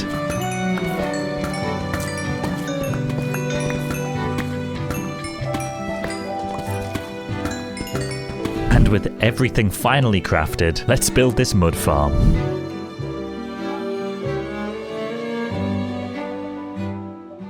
And I believe that is the farm all ready to go. Now, I'll be completely honest, I have no idea how any of this works. Redstone is not my forte, but you know what, I'm just going to take YouTube's word for it. However, the only quirk about this thing is that it apparently only works with an iron shovel. Something about efficiency for diamond ones going a bit too fast for it. So let's craft one of these. So let's see, all we got to do is place some dirt down here. Oh, nice. Turn straight into mud. Oh, yes, this is so good. And then I believe we can just pick all of the mud out of here. But now that the farm was all confirmed as working, it was time to make our new basement a little bit more presentable. And there we go. We've got everything nice and decorated now. The farm, of course, is sitting right in the middle. And since this is a mud farm, I've tried to keep that theme in the walls. Then all I've done is add some spruce details in the roof and on the back wall here. We've got some nice chests for storage once the mud farm starts going. And yeah, all in all, it's not much, but I like it. And what I want to do is every time we complete a building, I would like to create a path connecting it to the rest of the village. But of course, we don't have a single path anywhere yet. So let's just grab a bunch of dirt variants. We'll grab some newly farmed mud and just turn that into a nice little palette. So I think the best place to start our path from is going to be the gatehouse here. So let's just make some space here. Then I just want to run the coarse dirt along the edges here like this. Then let's just get some regular dirt sprinkled in. Then we can just do the same with the packed mud, and finally sprinkle in some rooted dirt. Oh, actually, hold on a second. I think this is maybe a little bit too much packed mud. I don't really like how that blends. So let's just pick some of this up.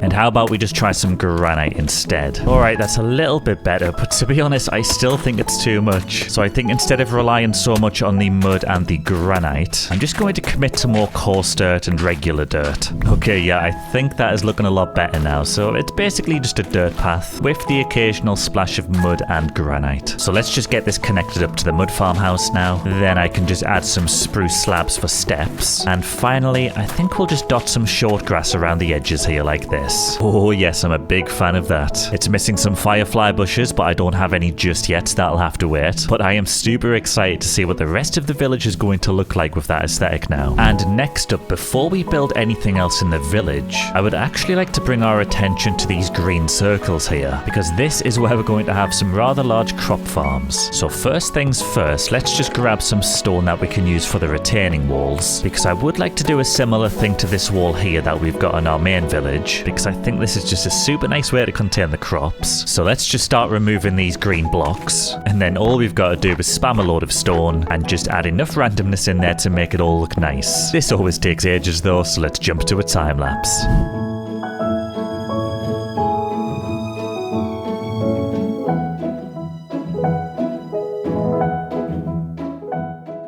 Now that we have the retaining walls in place, I'm just going to fly on over to our wheat crops on the other island here, because I would like to go ahead and grab a bunch of different seeds, starting with wheat. I'll also come over here and grab some carrots. Then all we've got to do is grab some water from the pond, which we can then use to hydrate the farmland properly and get all of our crops planted. And it is definitely going to take a while for all of these crops to grow in, but already this is looking so nice. I mean, everybody knows I love a crop field at this point. And of course, we've just got the carrots growing on this side too. But before that, I would like to turn these 3 squares here into small houses, because eventually I would like to move some villagers into some houses up here. I think that'll just add a nice bit of life to the area. And for those houses, I would definitely like to use some pale oak. But as usual, it looks like I'm completely out. And I can't find my saplings anywhere. Yeah, they are just nowhere to be found. Can somebody please tell me in the comments that I'm not the only person who loses things all the time in this game? But hey, you know what? Not to worry. There is a pale oak garden not far from here, so let's have a quick flyover.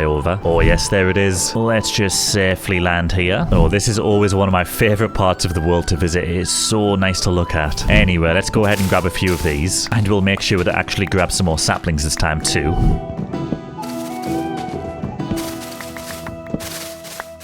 Oh, what was that?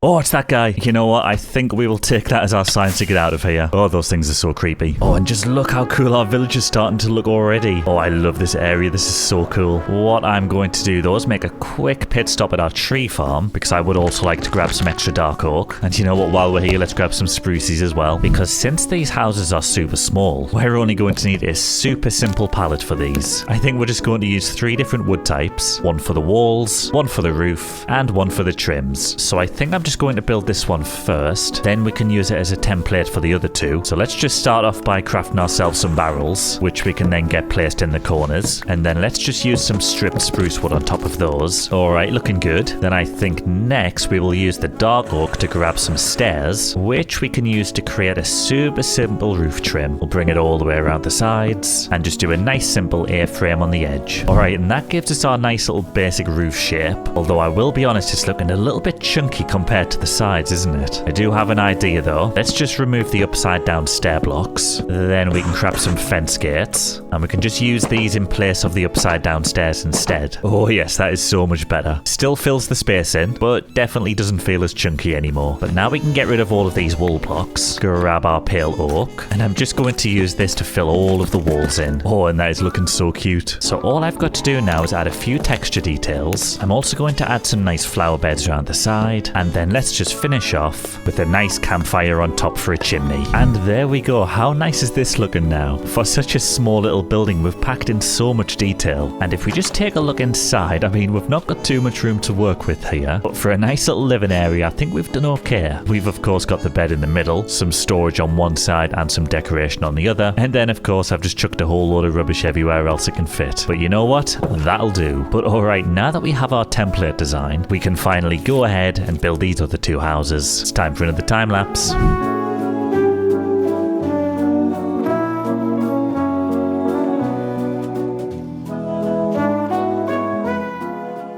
And that is the houses all complete, and I'm really liking these. It's made such a cute little area. Now, just like the first one we built, we do have a fairly simple interior on these things, but that's okay because the whole intention was to keep these simple. Although I did change it up a little bit with this one on the shape, and on the inside we've just got another cozy little living space. But of course we're going to have to get them all connected by a path, and to do that we are going to need quite a lot of coarse dirt, because I do have a fair amount of rooted dirt in the chest already. Same with the regular dirt, we've got plenty of that. But yeah, 1 stack of coarse dirt is not going to get us very far. So let's at least craft what we can first. And alright, that's given us 4 stacks, which is a pretty good start, but it's not quite enough. So let's just take a fly on over to this forest, because we should be able to find quite a lot in the ground. Oh, just like this. Alright, well that was a lot easier than I expected. So let's just fly on back to our village and just go ahead and put all of those new blocks to use by just repeating the same path that we done by the mud farm earlier. And next up, when I built my castle a few episodes ago, somebody mentioned that it was kind of strange that I didn't have a horse stable. And you know what? I actually completely agree. So I'm going to fix that by building one right here. And just like the residential zone, I think this one's going to be quite an easy build. All I'm going to do is grab myself some spruce wood, and we'll get topped up on the dark oak as well. And I do want this to look super rustic and kind of like an open plan. We don't really want any big solid walls. I'd rather have fences keeping the horses in. So I think for a pallet, we're just going to do spruce, dark oak, and probably just barrels. So as usual, let's just take the corners out and replace them with barrels. In fact, we'll also place some in the middle here as well. Then we can just build some nice wooden struts. But I have just had a thought. Instead of using dark oak on the roof, I think I would like to add some deep slate instead. Oh, but as usual, it looks like we're almost completely out. So let's just go ahead and yoink all of this. And then what we can do with that deep slate is turn it into deep slate tile slabs, which we can then use to create a nice dark trim going around the barn. And there we go, something like that should do. Oh, okay, yeah, I like that, it's looking good. Then we can just fill the actual roof in itself with spruce wood. And then finally, let's put that dark oak to use by crafting some trapdoors, which we can just run across the edge here like this. Then we can just add a few more details around the barn. Oh, and there we go, this is actually starting to look pretty sick. I've just kind of spammed wooden details everywhere. We've got fence gates, we've got trapdoors, we've got shelves. I've basically slapped an archway between every possible pillar. We got these nice granite wall and spruce fence gate combos. And of course, we've just decorated the inside here with some coarse dirt and rooted dirt. We got little bits of grass dotted about with some hay bales as well. So all in all, very happy with this, but we are missing some horses. But we do have this giant plains biome on our doorstep with horses everywhere. So let's have a look. What is the latest crafting recipe for leads? Oh, okay, 5 bits of string gives us 2 leads. Please have string, please have string. We don't have any string. Brilliant. Well, it is good timing that the sun is just about to go down, because we're going to have to fight some spiders.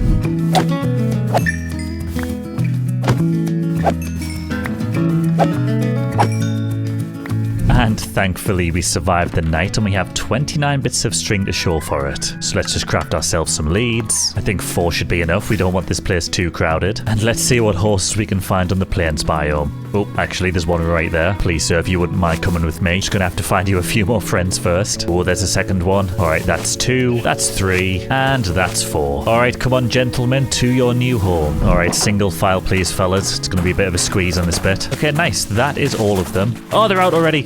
No!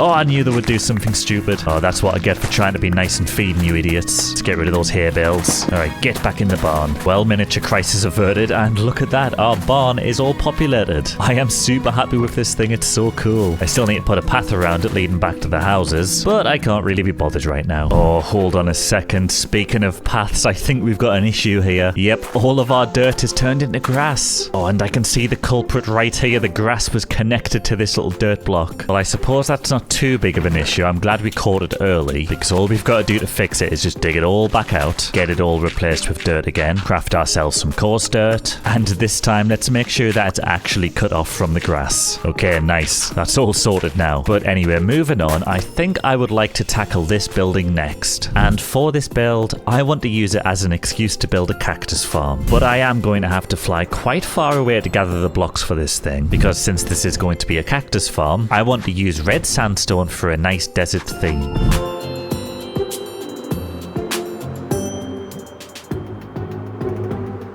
Oh, hello, I think we're finally here. Alright, there's not a lot here, but beggars can't be choosers, I suppose. I'll take what I can get. Alright, well, I can only find 34 bits of red sandstone, so you know what? Forget it. We'll just get the sand instead.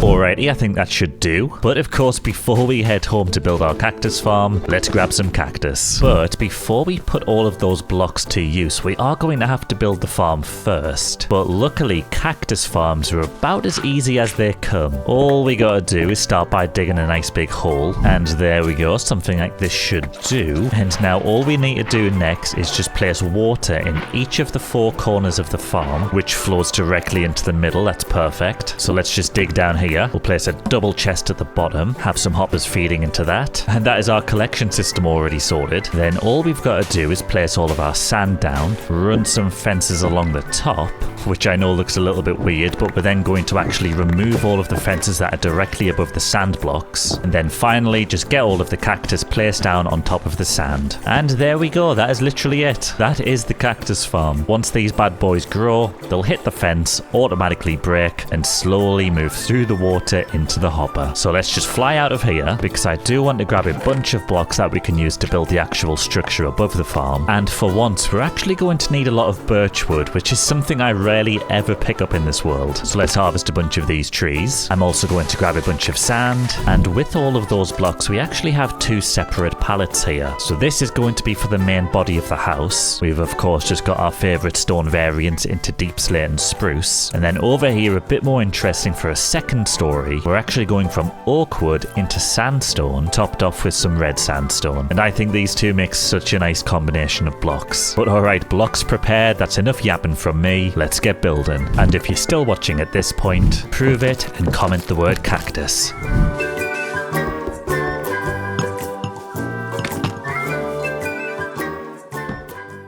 And I think this may just be my favourite part of the village so far. It's come out so nice. And I am very happy that we decided to fly all that way to get a hold of the red sandstone. It's such a nice contrast to the rest of the walls. But aside from the pallets, we've got some basic details around the whole thing. We've of course just spammed a bunch of shelves, signs, and trapdoors for some flower pots as well. We've got an obligatory tower on the side, because of course we do. A nice little chimney up top. But I think where this thing really shines is the interior. Now, first of all, if we just take a look inside here, I've actually filled the floor in with glass so we can look straight down into our cactus farm. And I mean, of course, we're not going to see much action. It's quite a slow farm, but just being able to see it, I think, is pretty cool. And it is, of course, lined up to the center. Oh, wait, no, it's not.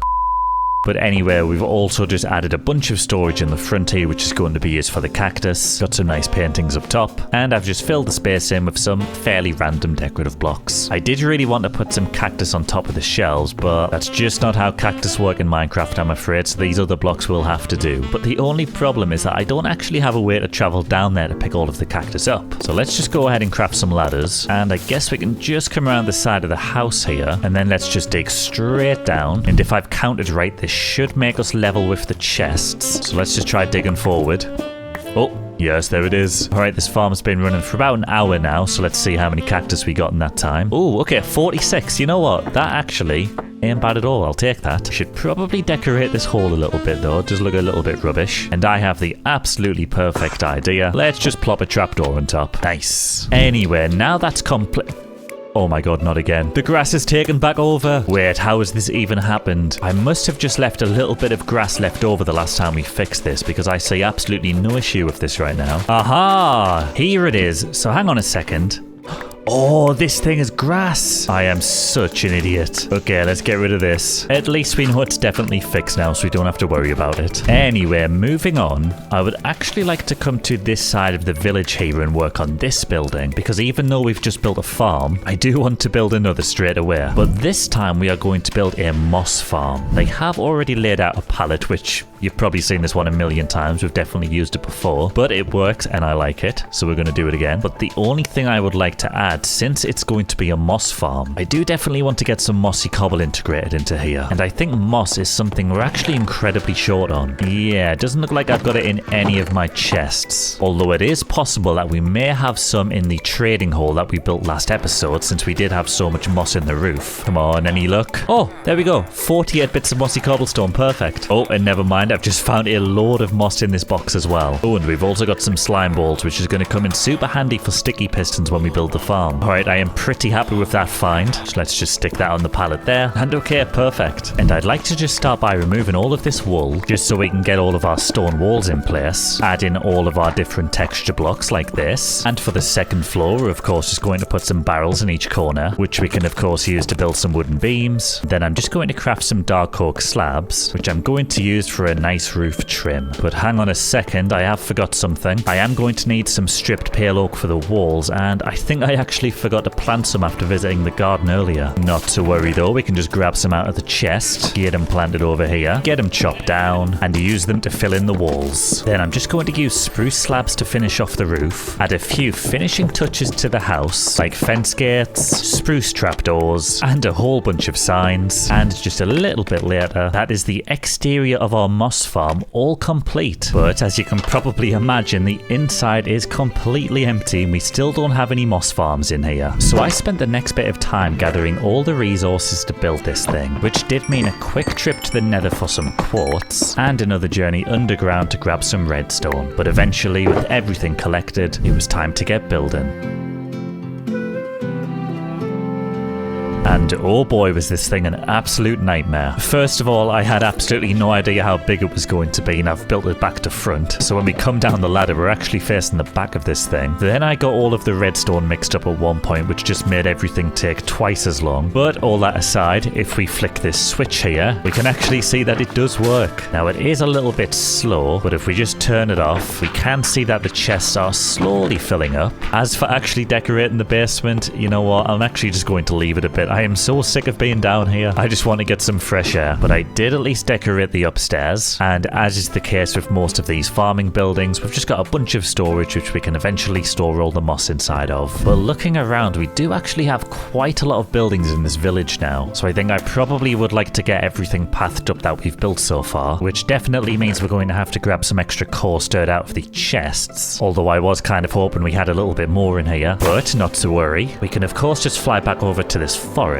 where there is plenty in the ground ready to dig up. And after grabbing everything that I needed, I started connecting the rest of the village paths to our new buildings. But what I want to do next is bring our attention to the middle of the village here, because I do want to turn all of these blue squares into market stalls. But I also want as much variation in colour as possible, so we're going to need a lot of different wood types. So for this occasion, I've head back over to my storage room at the original base, because we do have all of the different wood types here, and I do want to make sure we can grab stuff like cherry logs. We'll take some mangrove. Oh, never mind, it's empty. Oh, please have saplings. Oh, we do, thank goodness. I'll also grab some bamboo. Alright, the storage room is actually quite empty. Not to worry though, because we do also have a bamboo farm over here. And down we go. Oh, I love this place, it's so cool. Anyway, let's yoink some of this. And lastly, I have also jumped into the nether, because I do also want some warped wood too. And now that we're back at the village, let's just fly down here, where we can plant these mangrove propagules, which we can then bone meal and get chopped down. Alright, wood acquired. Let's get these market stalls built. So I think first of all, we're just going to craft ourselves a load of barrels, which we can use to fill in the corners. And I'm going to craft some granite walls, because I want to make sure the side posts are nice and narrow. And a really nice way to do that is just by adding a spruce fence on top like that. And then let's just craft some slabs, get a spruce one there, and just alternate between the two all the way across. We'll do the same on the other side, and then we'll just raise it up by one as well. Okay, nice. That's off to a solid start. I do already like the color combo too. That's really nice. But anyway, let's just get rid of the wool, and instead of putting a full wall on the side here, let's just go with a combination of stairs and trapdoors. Now we can just walk in and out of this thing. But next up, I am going to grab some iron real quick, craft a load of chains, and with those chains we can craft ourselves some hanging signs. Now let's just get them all hung around the edges here like this, and then we can just go around adding some various pots, maybe a couple item frames, get them all decorated with some flowers. And I'm not too sure what can go in the item frame, so I guess we'll just chuck some random items in there. And okay, that is the first market stall all complete. Now we just gotta do 4 more. You know what that means.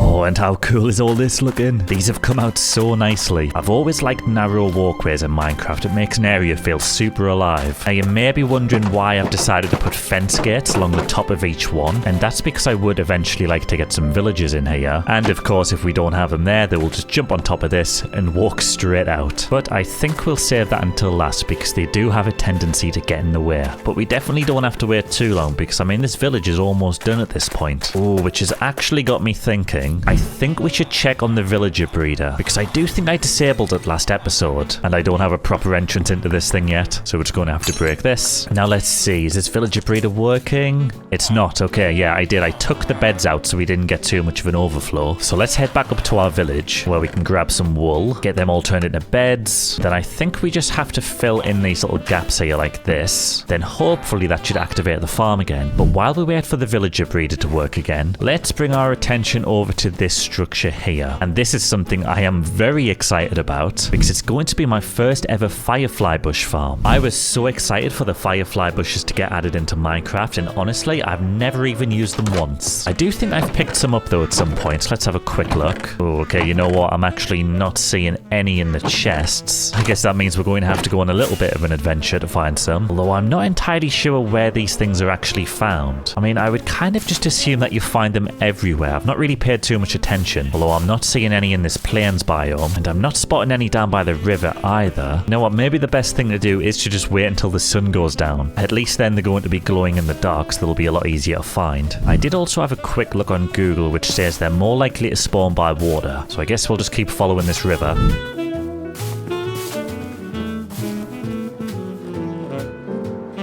Yes! Oh, finally! Get in my pocket. Literally, if I look at my coordinates, I have walked for thousands of blocks at this point. Oh boy, that was a long journey. But I'm just going to take one quick stop to our storage room to grab some blocks. And let's just get straight into building.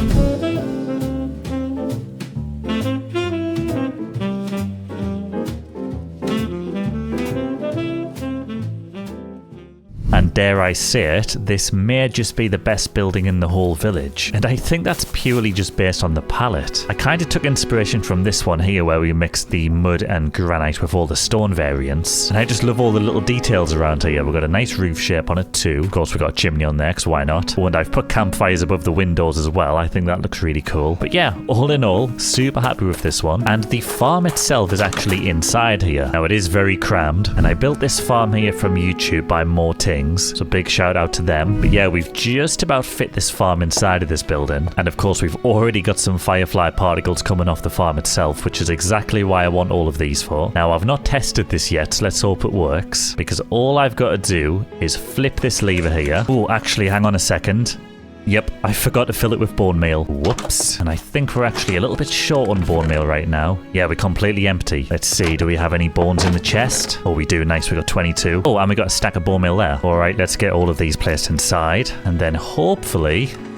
Oh yes, it's working. Oh wow, this thing is actually really quick too. That is absolutely gobbling up the bone meal. Oh, no complaints from me though. I am loving this. And just like that, it's basically given us a full stack in about 30 seconds. Okay, that's pretty crazy. And immediately, I just want to start placing these all around the village. That way we can just get particles all over the place at nighttime, because I think one of the keys to making builds feel alive in Minecraft is movement. And these bushes definitely offer that. We are going to have to wait a couple of minutes for the sun to go down to actually see what all this looks like though. So while we wait for that to happen, let's go quickly check on the villager breeder, because I would like to see if it's working now that we've replaced the beds. Oh yes, it is. Nice, we've got residents. Alright, you guys are going to have to hold on for a little bit longer, okay? I've got a few more buildings to make, then I'll get you out. And speaking of those builds, I've actually decided to scrap this one over this side of the village. I was initially just going to build a fisherman's hut here, but to be honest, I don't really think it's needed at this point, and I don't really want to break a massive hole in the walls. Oh, but look, the sun has gone down and the fireflies have come out. Oh, this is so nice. Oh, it's just adding so much ambience around the village. Although, come to think of it, we're definitely going to have to put some lanterns around here. It's pitch black. But anyway, let's just go to bed before some monsters start to spawn, because at the top here, I would like to build a place of worship for our villagers, because I'm actually starting a cult. I don't know what I'll call it yet. Maybe just, I don't know,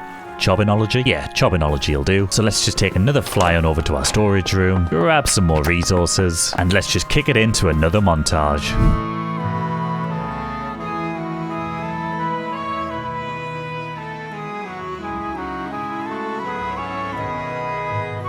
And that is our church just about done, and this thing is looking mega. It's so big. I do love it though. I think the spruce works so well with the stone, and that small detail of the walls leading into the fences and chains is just so nice. Looks kind of gothic. But if we take a look inside, it's kind of what you'd expect, you know, pretty churchy. We've got our seat aisles in the middle, some stairs going up to the top, and I don't really know what this thing would be called in a church, but I think you get the idea, right? So of course this is where I will be able to address my cult members who are currently still living underground, but we'll get to them soon. But yeah, all in all, super happy with this. Oh, and I almost forgot to mention how much I like the tower as well. It's so cool. But now we are only left with 2 buildings to construct, and I want these to be a weaponry and an armory, just so when anybody's about to venture out into the wilderness, they can get stocked up on essentials. But you know what? Let's just keep the momentum going and get it all built.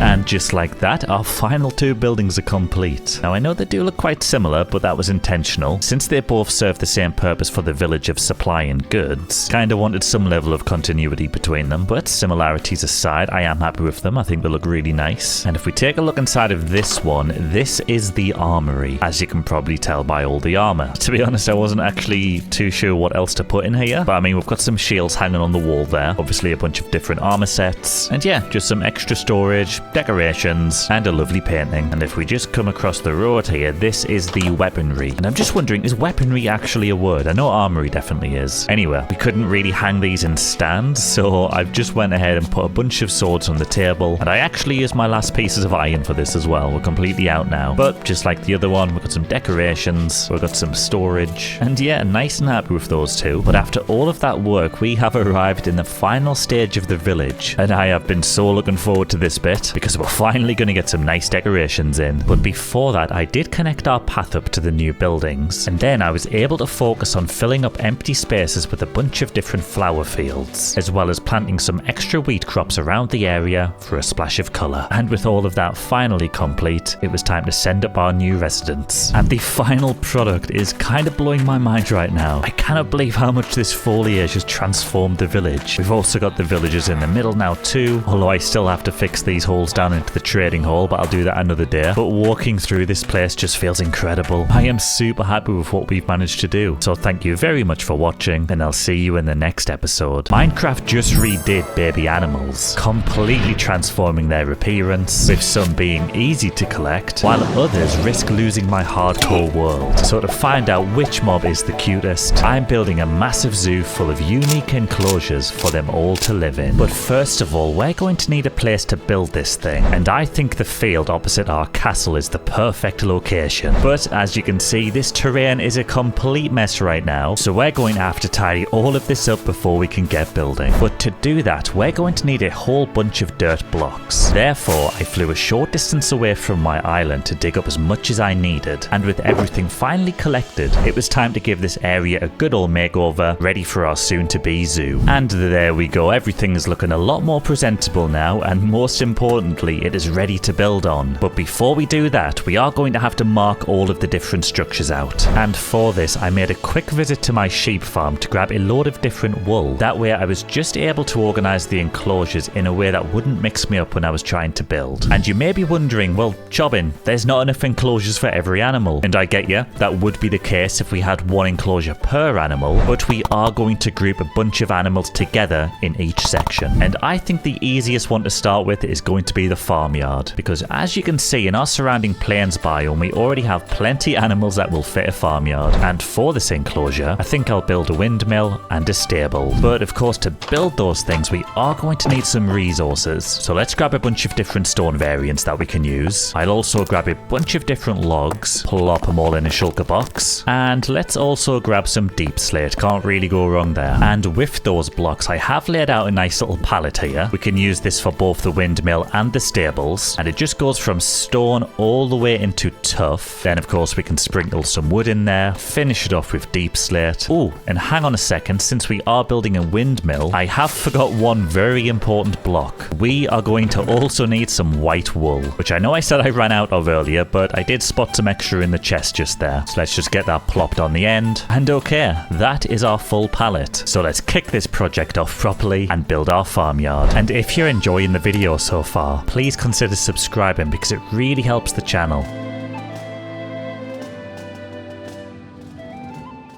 And that is the structures all complete, and I've got to be honest, I'm actually really happy with these. I think they've come out super nicely. I do have a nice little barn over here too, which is kind of in the shadow of the windmill right now, but we got some nice details on this thing with the archways, and of course some fence gates leading in for the animals. But of course the enclosure itself is missing a lot of details. So what I would like to do first is fly on over to our little forest over here, where we can go ahead and grab all of this coarse dirt. I'm also going to make a quick stop to our mud farm, where hopefully we should have some mud in the chests. Nice, let's grab that. Then we can fly back over to our farmyard enclosure and start ripping out all of the grass to get it replaced with coarse dirt and some packed mud. And after a few final details like planting some crops, placing some flowers down, and a nice retaining wall along the outside, I think we have our first enclosure. I am absolutely loving the look of this place right now. I've added lots of hay bales around for the animals to feed on once we eventually get them in here. We got a water cauldron over here as well that they can all drink out of. And I had to get a little bit creative with the wall to make sure they can't just jump out, because on the other side I have created a viewing platform here so that we can actually just watch the animals in their enclosure. But now all this is complete, it's time to get the baby animals. But to get those baby animals to stay babies forever, we're going to need to feed them with golden dandelions. But of course you can't make golden dandelions without gold, and I'm hoping I've got some in my chests here. Oh, we got 10 pieces of raw gold there, nice. Let's also grab ourselves some dandelions and finally craft our golden dandelions. And the animals that we're going to need for our farmyard are cows, pigs, sheep, chickens and goats. And we should be able to find everything that we need out in these plains biomes apart from the goats. But okay, nice, we've got some sheep here. Alright, gentlemen, with me please. Alright, here we go. Let's breed these two guys up. And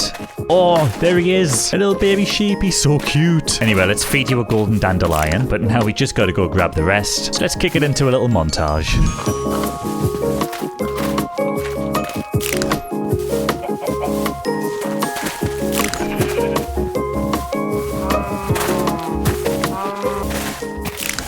Alright, there we go. We got most of the animals in now. I am going to leave the adults around for a little bit longer so we can breed some more babies. But we are still missing the goats, which is going to be a little bit complicated, because goats can only be found in mountain biomes. And I currently have no idea how to transport mobs long distances, which means we're going to have to conduct some science. So first of all, let's grab some string, get them turned into a bunch of leads, because I want to see if we can transport animals just by flying with the elytra. Alright, come here pig, you're going to be our science experiment. Alright, let's go in third person for this. And off we go.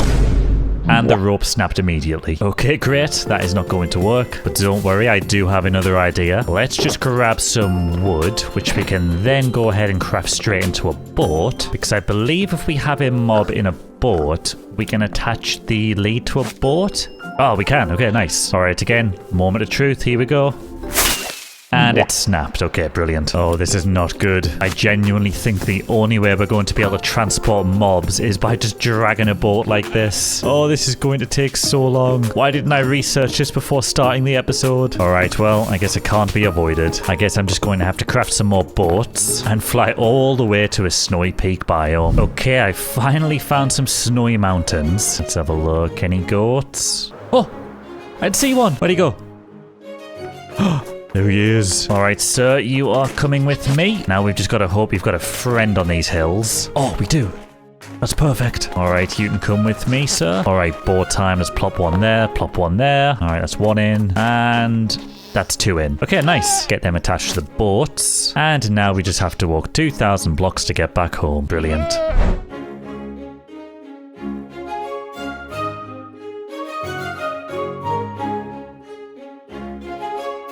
Oh, I can see our village. I am never doing this again. This has been absolute torture, because this is happening every 2 minutes, man. Oh, the lead just keeps on breaking. Oh, God. Right, back in the boat. It's so hard to connect the lead to the boat. Oh, there's a chicken in there now. Get out. Future chopping here. You're probably wondering why I don't just get them out of the boat and walk them back home since we're so close to the base. Well, you can shut up. I'll be right back. And we finally made it. Thank God that's over. All right, get those leads off. We'll breed you. Oh my God. We'll breed you guys up and then we'll make you a baby forever. Oh, he's actually really cute. It was worth it. But now that we had all of the animals collected, I spent the next bit of time breeding some more babies. And once that was done, I spent the next 5 minutes killing all of the adults like a psychopath. But now that the farmyard was officially complete, it was time to move our attention to the jungle corner enclosure. And for this, we're going to need a lot of jungle-themed blocks. But the only issue with that is that we don't actually have any jungle-themed blocks. It's just not one of those biomes I typically visit. But don't start start panicking yet, because if we take another quick trip through the nether, there is a jungle right by our other base. So let's just fly down here, where I suppose all we need to do is look around us to see what type of blocks are used here. I mean, of course, we are going to have to grab some jungle wood, and come to think of it, all of these trees have vines on them, so let's grab a load of these. I'll also grab a bunch of tulips, some jungle leaves, and finally a load of bamboo. Alright, and back at the base, I've just laid out a bunch of different blocks that we can use for this thing. We got a bit of tough and mossy cobblestone at the start. Decided to chuck some packed mud in there too, because I do think it sits well with the jungle wood. And of course, we've just got some leaves and bamboo on the edge here. So yeah, quite a nice selection. And I'll be honest, I'm not entirely sure what I'm going to build here. I'm just winging this entire zoo right now. But of course, there's only one way to find out. So let's kick it into a montage.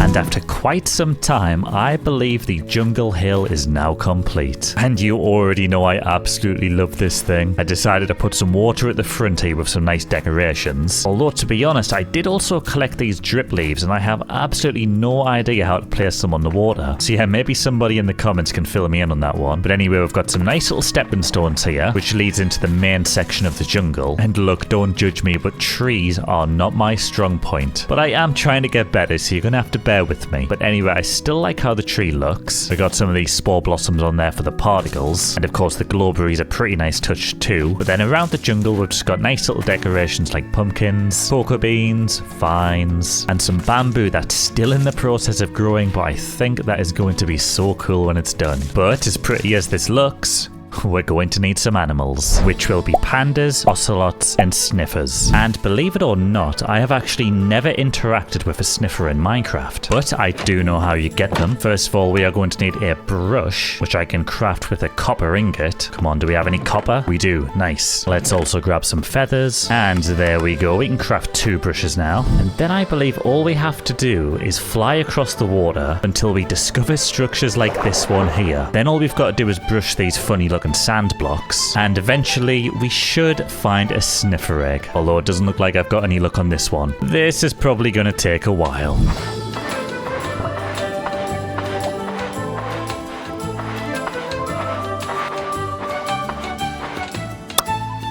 Okay, and we have finally made it back with our sniffer eggs now. That definitely took a long time. So I think what we'll do is just plop these on the ground here, and I think it takes 20 minutes for them to hatch. And these guys can just stay right here, because we now need to turn our attention to finding some ocelots and pandas. And our first stop for that is going to be this bamboo jungle right here, which unfortunately is 3,000 blocks away from home, but what can you do? Alright, now we just gotta track down some pandas, which I believe can't be too far. Oh, nice, there we go. Alright, that's 1. Wait, does this guy not go on leads? Oh, please don't tell me we're going to have to use boats again. Well, I guess it can't be avoided. Oh, hang on a second. I've just had such a good idea. We can literally just make them walk with the bamboo.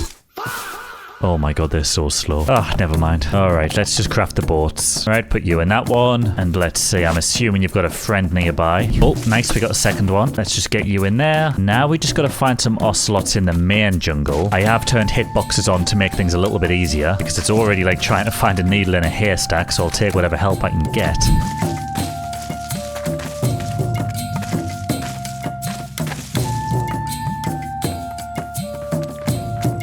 Alright, I have gotten absolutely no luck here, and the reason for that is if we hit the F3 key, you can see in the top left that we are actually in a rainforest. That's right, one of my terrain mods actually created a new biome, which I thought was a jungle this whole time. So I think for now we're going to have to do without the ocelots, because I think I would just like to focus on getting these 2 guys home, and then we can just visit an actual jungle closer to the base. Alright boys, with me. Oh, this is going to be a long one.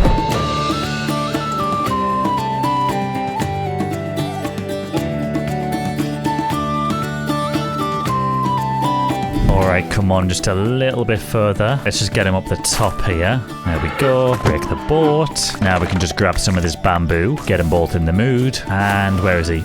Oh, he's so cute. Where'd he go? Oh, I love this guy. Does look a little bit like a raccoon though. Welcome to your new home. But now we just gotta wait 5 minutes. Get him bred up one more time. And nice, we have both our baby pandas now. Oh, he just sneezed. That's pretty cute. And I think before these guys hatch, I'm going to take a quick trip into the nether because we are getting very low on gold right now and we're going to need some more golden dandelions. Oh, nice. We got some down here. Wait, hang on a second. Something's broken. Why my pigs see through? I swear every single update a mod breaks something. But never mind that. Let's collect some gold.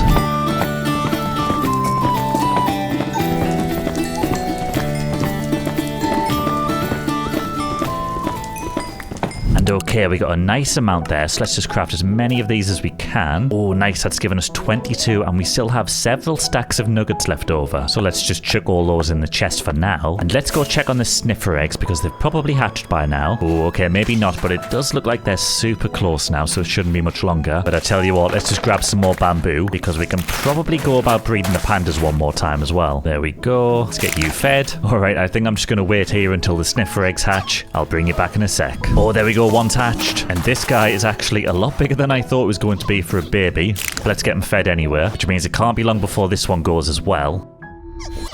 Oh, there we go. Hello, buddy. Are you hungry? Oh, these guys are just so cute. And this is literally the first time I have ever seen a sniffer in game. But okay, we have our pandas and we have our sniffers, which does mean it's finally time to find an actual jungle and grab ourselves some ocelots. But after running around for ages, I still couldn't find any. So I decided to flatten out a bunch of land and replace all of the coarse dirt with grass blocks to encourage spawns. And eventually, as I was close to giving up, I did manage to grab the 2 that I needed. And then all I had to do was take them back home via the nether roof, which is something I wish I thought of earlier. And finally, I was able to get myself a baby ocelot. Jungle Hill, all complete. And for the next enclosure, I want to build the water world with a giant aquarium. And to build the aquarium, I think I'm just going to go for a nice mix of spruce wood, dark oak wood, and glass. So let's just get those placed down for the palette template, because before we build this thing, I'm going to have to collect quite a lot of glass. So let's just take a fly on over to this beach in the distance, where we can just go ahead and dig as much as we need. And that should just about do it. So I've just made a trip over to our big storage room. That way we can just get all of this chucked straight into the super smelter. Oh, actually, I've just opened the box and we already have so much glass in here. Alright, well that's absolutely perfect. Let's yoink all that. Get it all chucked into a shulker box. And then finally, I'm just going to grab a few more logs to be on the safe side. And with everything finally prepared, let's build this aquarium.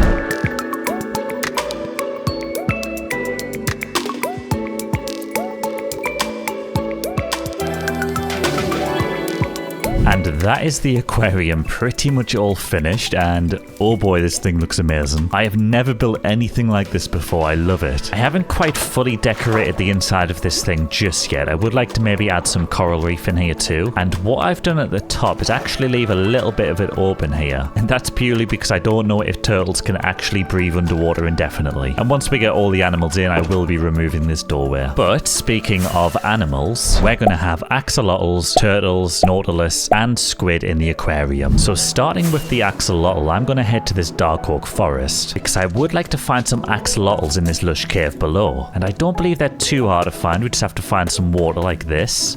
Oh, nice. There's 2 literally right here. All right, yoink and yoink. Oh, and hang on. I just remembered we're going to need some tropical fish to breed them as well. Let's just drop these guys off first. Then we can grab some fish and get ourselves some baby axolotls. Oh, he's so cute. Now just got to feed him the golden dandelion and he is a baby forever. And now they're sorted, let's move on to the turtles, because all I've got to do is grab some seagrass, which we can use to feed the turtles. And then hopefully before long, this should lay some eggs. Oh, there it is. Now I'm just going to pick these up so we can relocate them, because they do take a long time to hatch and I need to make sure they're safe. So I'm going to be extra safe about this and put them inside of my castle. I think if we just come into the front here, we can do it somewhere in the courtyard like this. And I don't know if we need to place them on sand, but I'm going to do it anywhere. Then we can just put some fences up, place the eggs down, make sure the area is actually lit up. Alright, now we wait. And if you're still watching at this point in the video, prove it and comment the word turtle. Oh, and there we go, 3 baby turtles. I accidentally stepped on 1 egg, but never mind. Let's give them all a dandelion. But anyway, let's just get these guys moved over to the aquarium. And to be honest, I'm not entirely sure how we're going to get these guys inside. I don't really want to break a big hole in the front because the axolotls are probably just going to swim out. So instead, I'm going to try something which is probably overcomplicating things a little bit. I'm just going to remove the wood from the top of the aquarium here, break a hole through the middle, and I have no idea if this is going to work But what I'm hoping is that if I place some water down here, that's just going to flow off the front. Then we can just pick the boats up again. And then maybe if we just swim up, they're going to follow us. Oh, they actually are. This is working. I am such a genius. Oh my god, they fell out the boat. No. Oh, this is a disaster.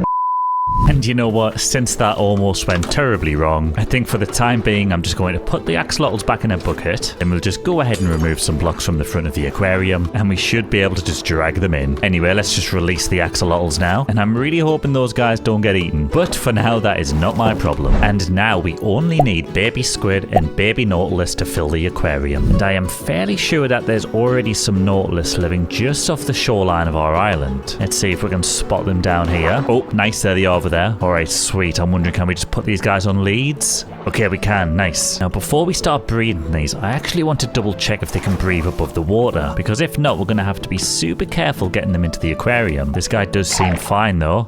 Oh, he's taking damage. Never mind. Alright, back in the water. Alright, instead, let's just tie you to this post, because I'm going to have to think of a way to get you across to the aquarium without drowning, and it's quite far away. And what I'm thinking is every few blocks we can just stop and dig a hole in the ground, which we can then fill up with water. Maybe we'll make this 2 blocks deep as well, just in case. And there we go. That should just about do it. Oh, what? Why is the sniffer out? And why is he an adult? What's going on? What the hell is this? A torch flower seed. Did you make that? Look, whatever. I'll sort you out later, because now that I have a bunch of little ponds, I'm going to collect my little nautilus friend, swim a bit closer to the shore, and then hopefully what we can do is drag this guy across the grass, then we can get him in the pond, let him get his breath back, and then make a run for the next one. And this is the part I'm worried about. I don't even know if he's going to fit through this door. Alright, let's give it a go. Come on, let's open this. Oh my god, he doesn't fit through the door. Please get in. Okay, he's in.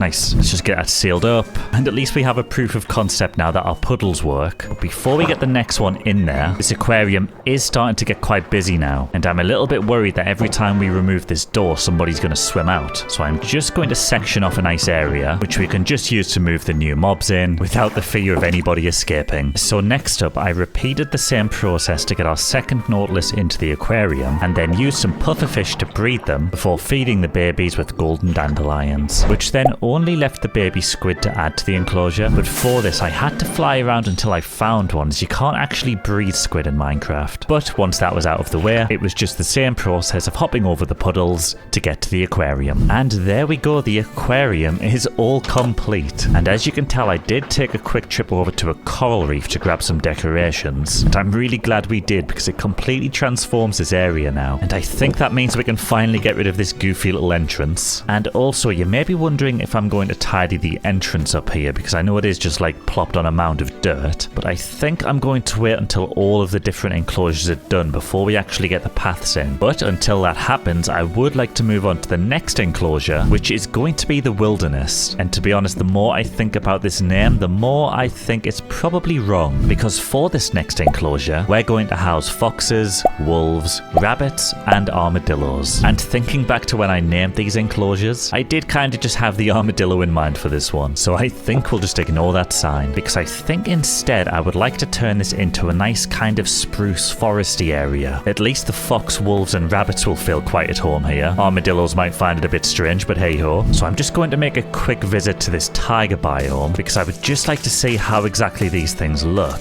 I mean, for one, it looks like there's mossy cobblestone everywhere, so let's grab some of these. Oh, and we've got some wolves here too, but I didn't bring any bones with me, so we'll have to come back. Oh, but of course we've got podzol as well that we can get. Looks like we have a bunch of ferns dotted around too. Of course, some actual spruce wood and some spruce leaves to go with it. So I do have a nice selection of sprucey materials, but I do have an issue where I can't grab podzol at a decent pace without silk touch. And right now I've only got it on my pickaxe. So I would like to get silk touch on a shovel, but that's okay. I do love a sidetrack. So let's see if we have any spare diamonds in our chests. Oh, we do. Nice. Let's yoink one of those, turn it into a diamond shovel. And alright, let's see how easy this is to get silk touch. Oh, efficiency 4.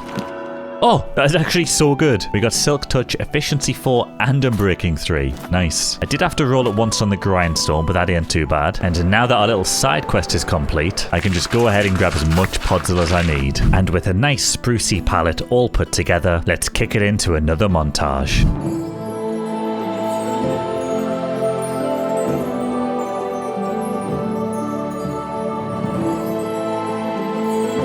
And there we go, that is another enclosure all finished. And I do really like this one, I've got to be honest. Definitely given the vibe that I wanted. And this is probably my favourite part over here. I know it looks a little bit like a bear enclosure, but I figured if any of the animals want to have some shelter, this is a nice cozy cave for it. But aside from that, we've just got all of the decorations scattered around. We got a nice pond with a lovely wooden bridge going over it. And I did try and build my own spruce tree, but it was so bad that I ended up just planting a normal one. And of course, I am glad that we went and got that silk touch shovel because the podzol is such a nice touch. But now that the enclosure was complete, it was time to collect our animals. And even though I did talk about using the nether roof earlier to transport new items back to the base, I had a different idea that I did want to try out because it looked way more fun. Which brings us back to the nether because I want to take advantage of the happy gas transportation systems, because you can actually tie boats to those things which can be used to transport animals. But to do that, we need to explore these soul sand valleys and find a gas link under one of these fossils. And so far I'm having no such luck, but as long as we keep flying around we should eventually bump into one. I think it's probably going to take a while though.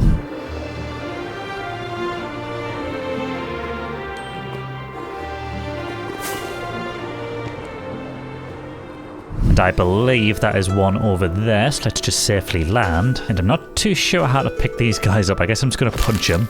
Oh, it actually worked. Nice, we got a dried ghast. Alright, come on buddy, let's get you home. And okay, I've never done this before, but I'm fairly sure that you have to place these guys underwater. Oh nice, there we go, we got an advancement, stay hydrated. And I do also know that once this guy wakes up, to fully grow into a happy ghast, he's going to want to eat snowballs. So let's just yoink a load of snow here, and all we gotta do is wait for this guy to wake up. I'll be back in a second. Okay, nice, we have one. Let's just try and bring him down here though, and if we just feed him snowballs, this is just going to speed up the growth process. Oh, okay, that worked. I didn't expect him to just burst like that. Let's just put that fence down before he runs off, and he's off. Great. How do we get him down?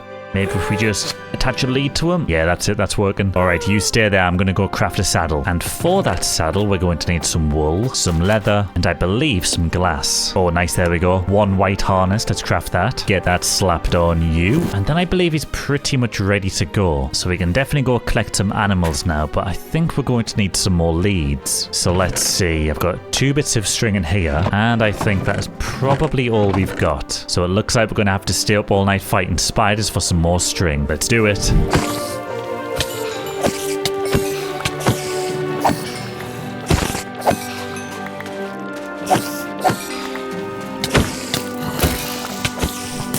Oh shit.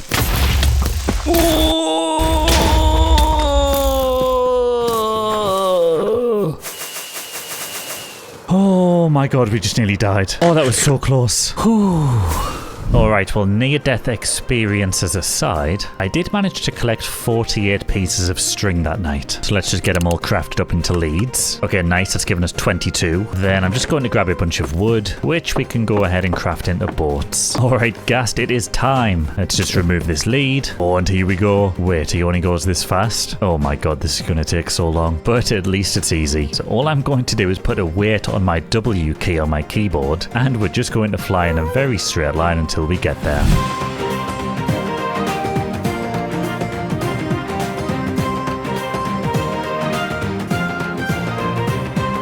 And here we go, we got a nice spruce forest coming up. Let's hope we can find some foxes in here. Maybe some wolves too if we get lucky. But first of all, let's just land this thing. Tie him to the pole so he doesn't drift off. And alright, let's see if we can find some foxes. Ooh, wait. I just heard a wolf. I think it was over this direction. Yes, it is. Okay, nice. Let's get the bones out. Get him tamed. And I am just going to get 2 of each animal, which we'll take home and breed in the enclosure itself. So hopefully we can find one more wolf around here. Alright, you just wait here next to the ghast. I'll be back in a sec. Oh, and I've just spotted 2 foxes. There's one sleeping over there and another one just ran behind the trees. So let's just approach these guys super slowly because they're very skittish. Don't want to wake them up too soon. Okay, nice. Got him. Wait, I seen the hearts. Is he going to come back? You know what? I may just have to run at this guy and force feed him berries until he likes us. Oh, he's stuck in the water. Perfect. Oh, actually, in fact, while he's in the water, how about we just push him into a boat? There we go. He can stay there. Let's see. Where did his friend go? Oh, he got stuck in the water too. This is perfect. All right. In the boat, please, if you don't mind. And okay, you 2 can just wait on the coastline here because I would like to find one more wolf before we get going. And here's one here. Let's just get you tamed. And so next up, all I had to do was tie the boats to the ghast, and I was able to carry these guys all the way home. I'm not going to breed any of these guys yet. I think we'll wait until we get all of the animals in here. But next up, we just need rabbits, and I'm sure we should have some in the plains biomes here. I did have to fly a little bit further, but we've got plenty bunnies here, so let's just yoink one of them and yoink one of them. And just to be on the safe side, I think I'm going to get the bunnies inside a boat as well. Alright, nice, this is looking good so far. And to complete the enclosure, I've just flown our guest over to the savannah biome to try and find some armadillos. Oh, and I've already spotted one underneath us. Alright, now if you wouldn't mind getting in the boat. And I've just spotted another one here on the side of the mountains. Alright, mission accomplished, let's get home. And I finally had all the animals, which meant it was time to fully seal up the enclosure, break all of the boats, and start breeding the animals and feeding the babies with golden dandelions. And with that, it was time to move on to the next enclosure, which is going to be home to horses, donkeys, llamas, and camels. I do need to figure out what blocks to use for the retaining wall first. Ooh, actually, what about sand and sandstone? That could be a good mix. And I think we could probably mix some birch logs in there too. Maybe some stripped oak as well. So let's just go ahead and get all of those placed down. And we can, of course, sprinkle in some planks for a little bit of texture. And overall, yeah, I think this is a super nice palette, which I think is definitely going to suit the vibe. Because for this, since we're going to have the likes of horses and llamas, I do feel like we kind of need to build some sort of meadow. Of course, the camels will look slightly out of place, but can't really be helped now. But who knows, maybe they'll like it. But I do want to locate a meadow first so I can actually have a look at recreating one. Oh, and I think we've got one coming up here. So I mean, for the most part, it's pretty much a plains biome. We got a load of different flowers that we can place down. And it does look like the only tree types around here are oak. So we could definitely try and build one of those. But alright, other than the flowers, I suppose there's nothing really much to look at here. So in that case, let's head home and let's build this enclosure.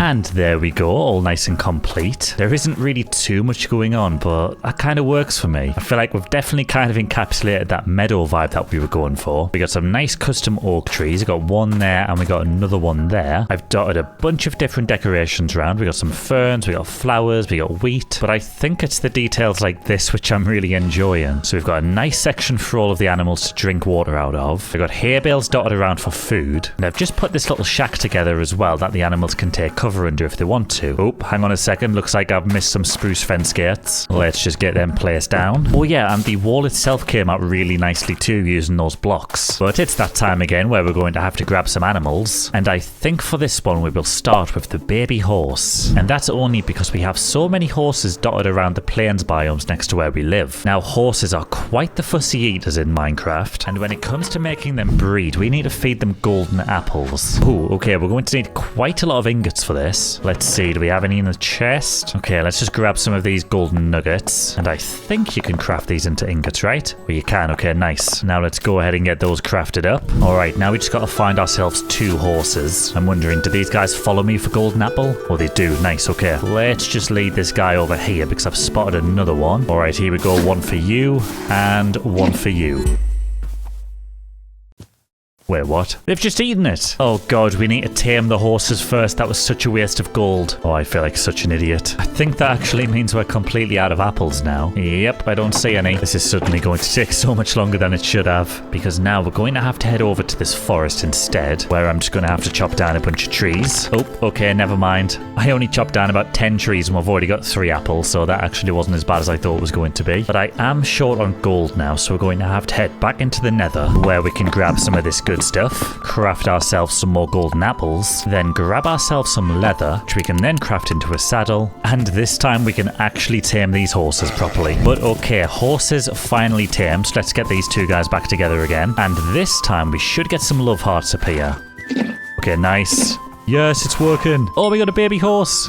Oh, he's so cute, look at him. He's tiny. Now let's just grab this guy by the lead, pop him in the enclosure, and feed him a golden dandelion. And now I'm just going to repeat that exact same process for these donkeys. So let's get him tamed, feed them some golden apples, and then kidnap their very cute baby. Now let's feed you a golden dandelion, and you can get nice and cozy with the horse. Next up, it was time to track down some llamas, which meant I needed to hop back on our happy ghast and track down some windswept hills. And I'm just trying to see if we can spot some llamas from above.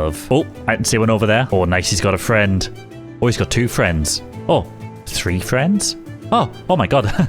There's loads of them. Alright, let's get down there. Now, I did bring hay bales to feed these guys, but before we do that, we are going to have to tame them. Okay, there's one, and there's two. The only problem is I can't remember which guy we've tamed now. Oh, and hang on a second. Where's our other guy gone? Oh, this is a disaster. Wait, can we not just put saddles on these guys? Oh, I don't know which one's which. Alright, forget it. We're going to have to tame them all. Oh, you know what? I am fully losing track of who's who here. Let's just make it a little bit easier for ourselves. Alright, we only have two left now. And then if we take our hay bales out, we should be able to do this. Oh, nice. It worked. Holy, this guy looks like an idiot. Anyway, let's feed you a dandelion. Drag you in there. And let's just safely drop you in the new enclosure. There we go. And welcome to your new home. Oh, he's checking it out. I think he likes it. Oh, he got out. Oops. Okay, good point. Let's get rid of that. Wait, is everybody else still here? Okay, everybody's chilling. Looks like nobody figured that out but you, buddy. Now, all we have left to fill this enclosure is the baby camel. And look, as fun as the Happy Gast is to travel on, it is so slow. So I really don't feel like doing it again. So let's just fly on down to this lava pool, turn it all into obsidian, and get all of this mined up, because I think I would just like to save some time and stick to traveling on the nether roof now. And then all we have to do from here is fly all the way to a desert where we can locate a village and hopefully track down a camel. Oh yes, there's one here. So let's just make sure this guy is nice and secure. And now for the complicated part. We're going to have to mark down our coordinates, travel all the way back home, and make our way onto the nether roof again, where we can find the exact corresponding spot with that desert village, which, judging by the coordinates, should be somewhere around here. So let's build ourselves a portal, and hopefully this should bring us out right at the village. Nice, it actually worked. Alright, come on buddy, time to move. And we're currently riding a camel across the nether roof. This is not something I ever thought I'd be doing, and I think I am just going to leave you here for now, because to get a baby camel, I need to do that all over again. Might as well make it a montage.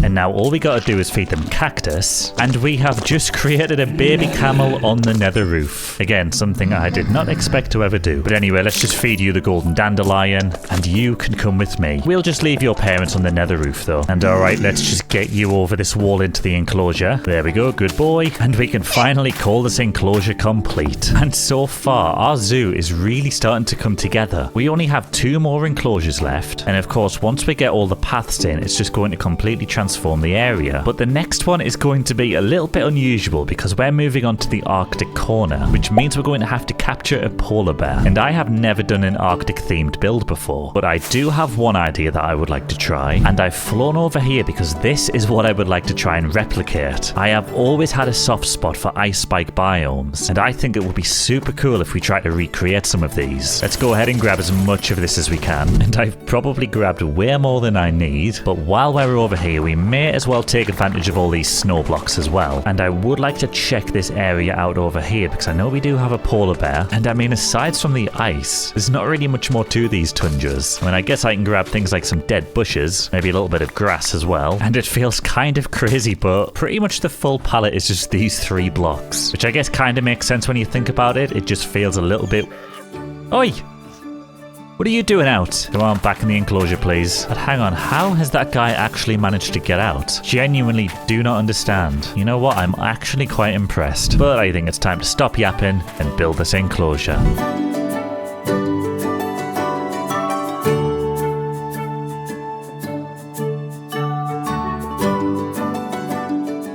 And that is the Arctic corner, all complete. And honestly, even though there's not too much to this one, I really like it. This one just feels completely like its own biome, and I think the ice spike has come out really cool as well. I didn't really want to over-decorate since it's supposed to be a tundra kind of thing, but I did just plop a few bits of grass around with some decorations on. We got some tulips over there. I made use of the dead bushes as well. They also just sprinkled in some ice within the packed ice. I don't know if this is just going to melt over time, but if it does, we can always just replace it again with some packed ice. But of course, next up we are going to need a polar bear in here, and luckily we do live right on the edge of some giant tundra biomes, so this should be quite easy. Oh, hang on, I think I've just spotted one. Yes, I have. Okay, nice. Now, I'm pretty sure this polar bear is going to get hostile if we try to take its baby, but I'm wondering if we can just get in there quick enough. Okay, it looks like it moves around about the same speed. Let's just see, can we sprint jump without snapping the lead? Okay, nice. Yeah, we've already lost it. This definitely feels a little bit cruel, but it's also a video game and none of this is real. All right, come on, let's get you to your enclosure. And he's home. Nice. So that is another enclosure. Wait, what? He's out again. How on earth is he doing this? All right, come on, back in the pen. You little idiot. Am I blind? Am I missing something? Every single bit of wall is at least 1.5 blocks high, and there's no platforms for them connected to just jump straight up. It just doesn't make sense. Wait! How'd he do that? You little rat. Now that we've seen it in action, we know you definitely are getting out now. Let's see if the llama's going to try and do it. Ah, they were all trying to jump over here. Yeah, that's right, caught out. Alright, whatever. Like I was trying to say, that is another enclosure all sorted now, which only leaves us with one more to go. And I did have this one marked down as a garden of critters. And to be honest, I think I've kind of made a boo-boo, because all we have left now are cats and bees, which is definitely a little bit of a strange mix, but I suppose it is what it is. So I think what I'll do is probably build some type of greenhouse in the middle that we can put the bees in, and then I suppose the cats can just live on the outside of that. And at least building a greenhouse is going to be super easy. I mean, for starters, we already have loads of glass left over from earlier, and I think we can just build the rest of it out of spruce wood and dark oak wood. And then I guess for the decoration, we're just going to have a bunch of different flowers. And I think for the retaining wall on this one, I'm probably just going to stick with some stone variants. And I also need to pay a visit to one of the oldest villages in our world, because this is where I set up our original bee farm. And we're going to need a bunch of honeycomb of where to build these things again over there. Oh, in fact, let's just do this while they're full. We can take some of the bees over there with us too. I'm not actually sure which one's got the bees in and which one doesn't, but I think you can just check in your inventory. Okay, so we've got 2 in that one. I suppose that's all we need really. So let's just put these ones back, and then we can just use the half full one to breed them with later. And I know it feels like we're kind of just breezing through all of this now, but I'm excited to get finished. So let's build the last enclosure.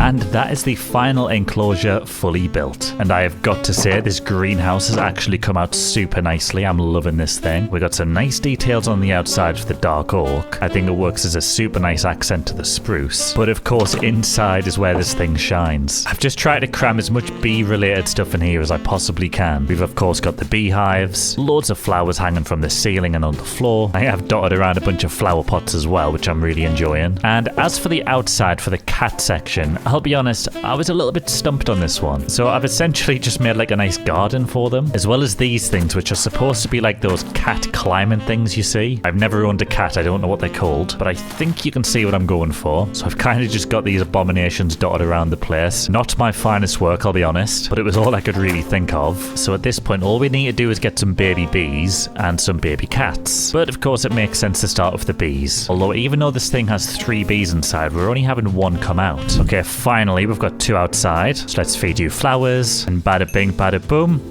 Oh my god, that is the cutest thing I've ever seen. So let's just craft some more golden dandelions, and boom. Alright, nice. I will leave the 2 adults in there for now so we can breed some more. But now we have to go and grab some cats, which really shouldn't be too hard to find because they do spawn naturally in villages and we are surrounded by them. We are going to have to get some raw fish to feed them with. And let's see, hopefully we've just got some by our closest village over here. Hang on a second, I can hear your one. That's so weird. It sounds like it was coming from the cave.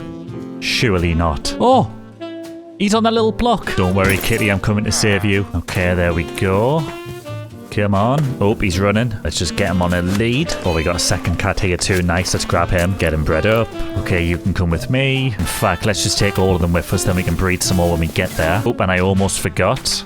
Golden dandelion for you. And with those cats in place, that is every single enclosure full of animals now. So next up, I finally took my time and added a nice simple dirt block path to connect everything together. I then added a few small details around the edges as well, and a nice stone wall around the entire thing to tie it together. I absolutely love this place, so thank you for watching, and I'll catch you in the next video. In this video, I'm building the ultimate underground enchanting station setup, fully surrounded by a custom built geode board, as well as a potion room and a whimsical tower on top, all in Minecraft Hardcore. And since I'm currently on a quest to fill in all of this surrounding area with builds, I think I would like to build it under our tree farm. So how about we just pick a random spot and start digging down? And there we go. I think this gives us enough space. It's nice and deep, but I do want to make life easy for myself. So let's just clear out some extra space here that we can place a beacon inside of. Then we'll feed it some iron, acquire haste too, and with that I'm now able to easily dig out a nice big tunnel ready for our build. So essentially this long tunnel here is going to be the main walkway, and then down here in the smaller section, this is where we're going to have the enchanting setup. Now I'm not going to keep this square because I would actually like to turn this into an artificial geode. So it is going to have to be circular, but we'll get to that later. And on the side of the geode, I'm not too sure where we're going to put it yet, but I do want some type of brewing station slash potion room. But again, we're just going to leave that for now because we have a lot of work before we get to that point. And the first thing I would like to do is mark out a proper walkway down to our enchanting station. But before we could do a walkway, I did think that the room was maybe a little bit too dumpy. So I did go ahead and remove a couple more layers from the ground. Okay, yeah, this is looking a lot better now. But of course, we are going to need a pallet for our walkway. So let's take a trip to our storage room, see if we can get some inspiration. Oh, we got some deep slate here. I think that would be nice. And how about a little bit of tuff to go with it? Because if we break down the stone cutter, we actually have quite a lot of options with these two blocks. I mean, I kind of love it all, to be honest. We can do deep slate bricks, we can do deep slate tiles, cobble deep slate. So we'll definitely roll with that combination. But I would also like to grab some carpet, which does mean a quick trip through the nether, because I would like to visit our wool farm. That way we can grab a load of purple wool for the carpet. But it looks like for some reason I only have 16. Hang on, has this guy run out of shears? Oh, he has. Okay, that's not ideal. Oh, forget it. We'll think of something else. But then last of all, I'm just going to take a quick trip down into our trading hall, because I would like to grab some spare glowstone as well so we can light up under the carpet. But with all of those blocks combined, we do have a nice little pallet here, which I think looks really cool. But unfortunately, this is pretty much all I've got of each of those blocks, which means it's time for our first mining montage.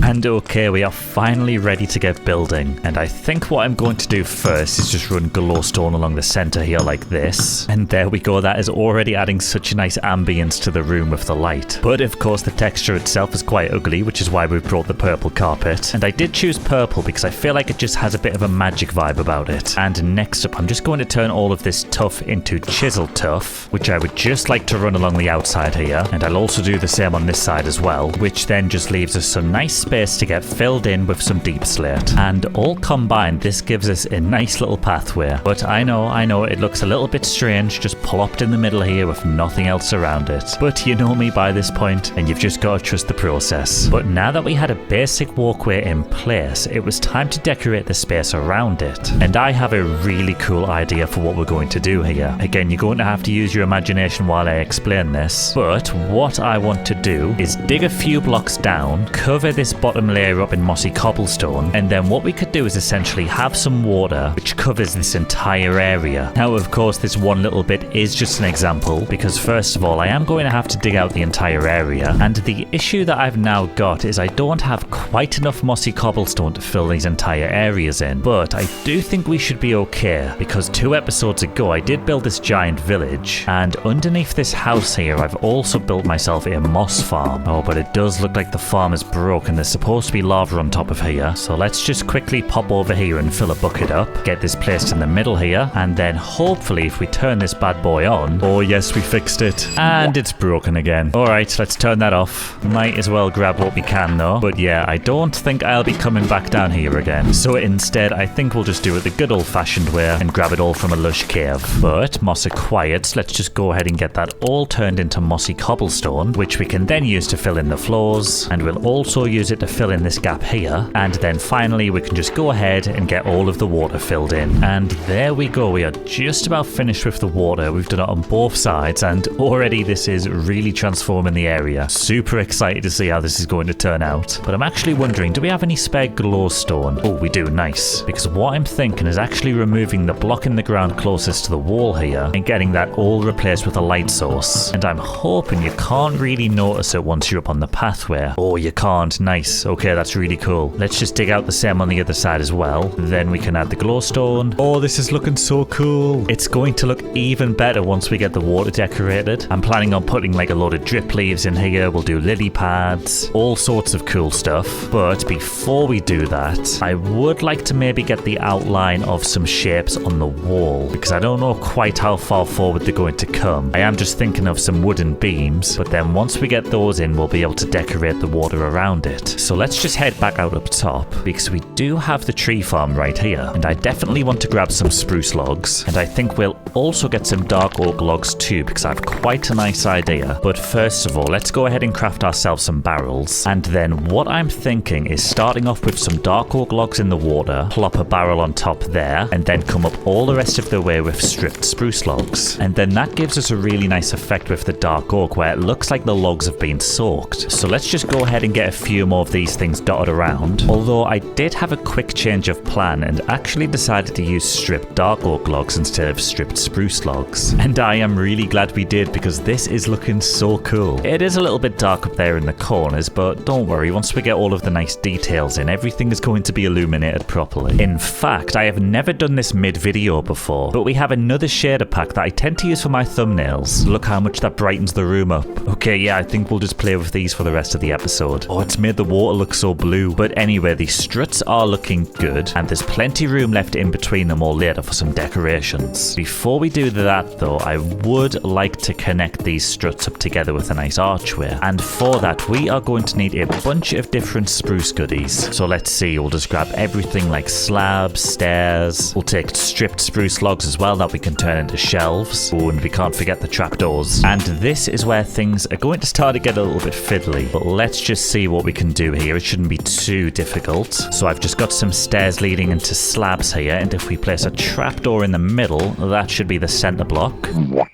Oh, it's not the center block. Oh, but actually, hang on. I think that might still work. Let's just repeat that on the other side, because if we place a trapdoor here as well, we can have this as the center block, which means all we'd need to do is run some spruce along the top, and then you get that nice little dip in the middle there, which, come to think of it, is probably perfect to just slap a lantern on. Okay, nice. Yeah, that is looking pretty solid. Oh, and hang on. I actually just forgot. We can definitely make this archway a little bit nicer just by adding some trapdoors on there like that. So that is the biggest arch connecting the pillars at both sides of the wall complete. Obviously, we just need to copy it into all of these now, but I would also like to make a nice little connecting archway on these ones here with the 3 wide gap. I think this one will be a lot more straightforward though. Just going to add some spruce stairs right at the top here, get them connected with a trapdoor, and then we can just add some nice decorations down the side here like this, which should just wrap around nicely into what will be the archway. Alright, looks like we have our plan. Let's get the rest of this ceiling built. And if you're enjoying the video so far, please consider subscribing to be notified when I upload again.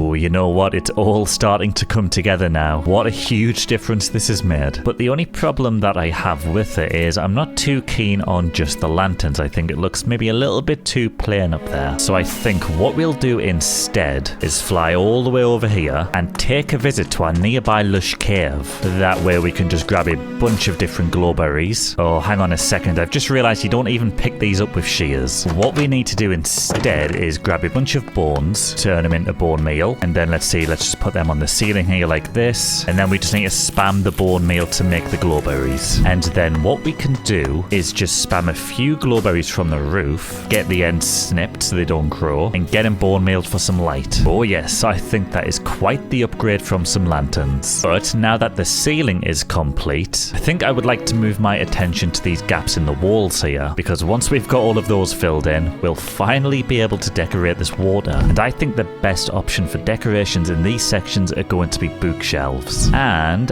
as it turns out, we did build a giant library fairly recently, and I believe we still have a bunch of leather left over. Oh, we do. Look at all this. Perfect. Oh, but hang on a second though. We're also going to need to combine sugarcane with that leather to make the books. And I'm not entirely sure if we actually have any. Oh, we got a few stacks. Don't know if this will be enough, but we'll try it. So let's just go ahead and get that all converted down into paper. Then we can turn those into books and make ourselves some bookshelves. Okay, well, we only got 48 from that. That is not ideal. Let's just see how far 48 gets us though. So I essentially just want to fill in all of these gaps here. And okay, that has given us 2 out of 6, which is honestly not too bad. We're just going to have to source some more sugarcane. Let's see, maybe we have some in our second storage room over here. Okay, nope, looks like a dud. Not to worry though, we do have other options. Let's just pay a visit to our OG sugarcane farm, because we do have a few stacks in storage, and we might as well farm all this on the outside of the building here too. And you know, now that I think about it, it's quite ridiculous that we're nearly 2,000 days into this world and don't have a steady supply of sugarcane. I really am bad at Minecraft. But finally, I do believe we have another sugarcane farm over here as well, which is quite a big one actually. So let's just yoink all of this. And okay, we should be good to go now. So I'm just going to get all of these crafted up one more time. It looks like we've got just over 2 stacks now, which should be enough. So let's just get all of those filled in. Oh, hang on a second. Looks like we're literally 5 bookshelves short. But I do think that means we're completely out of leather now. That's okay though. I do have some in storage. So let's just craft up those final ones. Get them plopped in. And I think for the smaller gaps between the struts, I'm just going to go ahead and fill up with mossy cobblestone, which I suppose we can also do underneath the bookshelves themselves. But as much as I like this so far, I do feel like in some sections it's just really dark. And I know we do have the glow breeze to help a little bit, but I would like to do something a little bit more interesting than just slapping torches on the struts. So for the very first time in this world,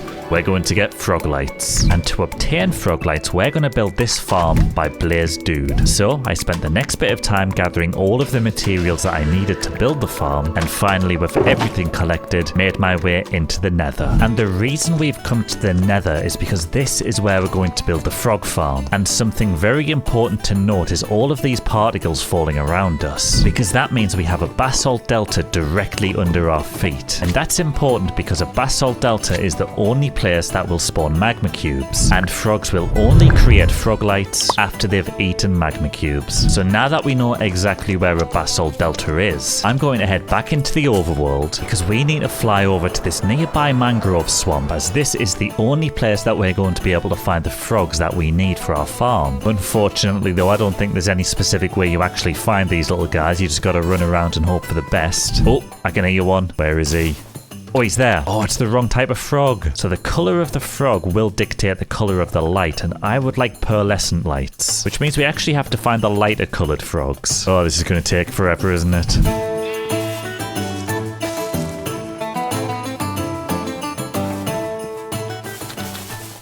Oh, hello. Think we've got one? We do. Nice, okay. I could have sworn we just seen a second one around here somewhere too. Come on, buddy, where are you hiding? Well, I know he's definitely around here somewhere because I can hear him. Oh, there he is. Come here. Right, now if you two fellas would just kindly follow me. I have come prepared for this with some slime balls. Let's just get you off the leads, and hopefully we can get these to breed. Oh, nice. They've planted some frog spawn. Now we've just got to wait here until it hatches into a tadpole, so I'll bring you back in a sec. Oh, finally, we've got some hatched. I'll be honest, I didn't know we actually got 2 out of this, but I will take it. Let's just feed these slime balls to try and make them grow up faster. Come on, any second now. Come on, turn into a frog. Oh my god, he's eating all my slime balls. This guy's so hungry.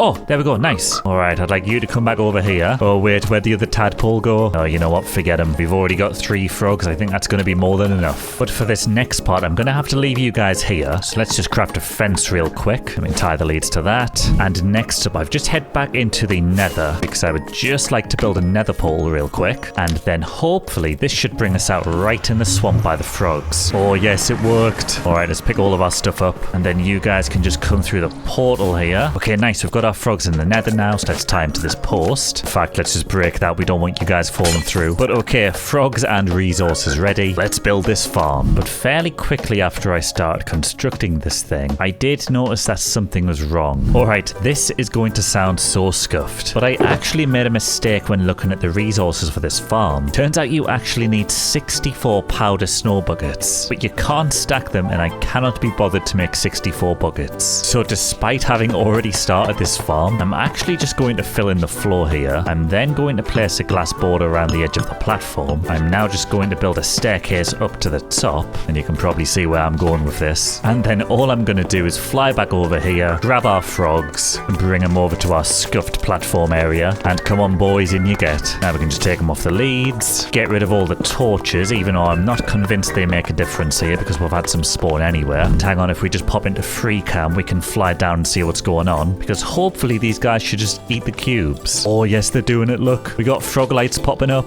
Oh yes, this is perfect. Just got to make it semi-safe before we go in there. And I don't know where my good sword went, so we are using a non-enchanted diamond one for now. Already we have 44 pearlescent frog lights. Alright, I'm going to stick around and grab a few more, and then we'll head back home. And so I'm back at the base now with just under a stack and a half worth of frog lights. So I am glad that we didn't commit to the whole farm there. Clearly wasn't needed. But I am a little bit undecided on where I actually want to place them. I've basically got two separate ideas. The first idea is to just plop them in the struts here, and we can just wrap them up in trapdoors, and I do think that looks fairly cool. But the second option is to actually remove some of these bookshelves, place them inside the walls, and then cover those with trapdoors instead. Oh, and I'm so torn because I really like how both of them look. I guess I do have to make a decision, and I think the decision I am going to make is to just have them placed in the struts instead. Okay, yeah, I think we made the right choice. Although I will say the only downside is that in these middle sections we only have enough room for one trapdoor. So whenever we're looking down the opposite end of the tunnel, we do get these exposed ones. Oh, and I must admit that really does not look the best. Surely there's an easy fix though. I mean, it could just be as simple as placing some spruce blocks there. Oh, I'm really stuck here on what to do. I keep trying different things, but everything just looks too bulky. Oh, to be fair, actually that doesn't look too bad. Maybe spruce isn't the one. Let's maybe craft some dark oak objects, see if that's any better. No, it's definitely an improvement, but I just feel like it sticks out a bit too much. I think we're going to have to take the frog lights out of the pillars. And you know, don't get me wrong, I still like how this looks. I just definitely preferred it the other way. You know what? I think I might just circle back to it later. I'm wasting too much time here. Because next up we can finally start decorating the water. And I do have a few ideas on how I'd like to do that. But first of all, we're actually going to have to head back to a swamp, because last time I was here I forgot to pick up these things. And I think lily pads are always such a great addition when it comes to decorating water. So I think I'm just going to grab a little bit more than I need. Oh, and it looks like one of my mods actually spawns in sea pickles in the swamp, so we may as well grab these while we're here. I'm sure they'll make a great addition too. And next up, I've actually made another visit to a Lush cave again. Oh, we're getting attacked. Get out of here. But like I was saying before I got interrupted there, I wanted to come to a Lush cave again so we could grab these things, the drip leaves. I honestly think they are such an underrated block in Minecraft. They look so cool. And I will just quickly grab some moss that we can actually place them on top of too. Oh, and actually while we're in here, let's maybe have a look for some spore blossoms. Oh, there's literally two right there, because I absolutely adore the particle effects from these things. They are so cool. And then finally, I'm just going to head in this big cave system here, because I would love to find some dripstone, although it doesn't look like I'm actually getting much luck around here. Oh, but hang on a second. Is this a geode? It is. Perfect. We're actually going to need this later on, so I'm super happy we found this. Let's just light it up, make sure we get no nasty surprises when we come back. In fact, while I'm here, I may as well grab some clusters from these blocks. But alright, let's leave that alone for now and focus on the task at hand, because we've got to find some dripstone.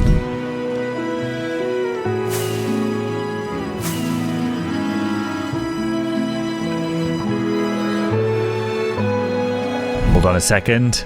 Yes, we found some. Okay, nice. Just gonna yoink a whole bunch of this good stuff. And I'm not entirely sure if I need dripstone blocks to place it on, so we'll just take some in case. And okay, let's see what we can do here. So I think first of all, we're just going to go around and spam a few lily pads. Get some on the other side as well. And then how do we go about doing this drip leaf? We're going to need to put some moss there. Oh, you know what? That actually works quite well, because you can't really see the moss as you're walking along the walkway. Let's maybe dot some of the bigger ones in there too. Get some smaller ones sprinkled in. And we've also got these sea pickles. Not sure if it's going to make too much difference to the lighting next to the glowstone, but it's better than nothing. And I'm hoping it just lets us place dripstone straight in the water. Let's have a look. Put some here. Oh, it does. Yes, that's so cool. That's so good. We don't even have to place anything under it. In fact, we can probably just place a couple along the edge here like this as well. Come to think of it, why don't we put some of these clusters along the edge here too? We'll also get some in the edge of the water here like this. Maybe add it to a pillar or two. And I know it's not a water decoration, but let's just get these spore blossoms in place on the ceiling. And oh my word, what a difference. Oh, this place is absolutely beautiful. I love it. So I think we are ready to move on to the next room, which is going to be the enchanting setup itself.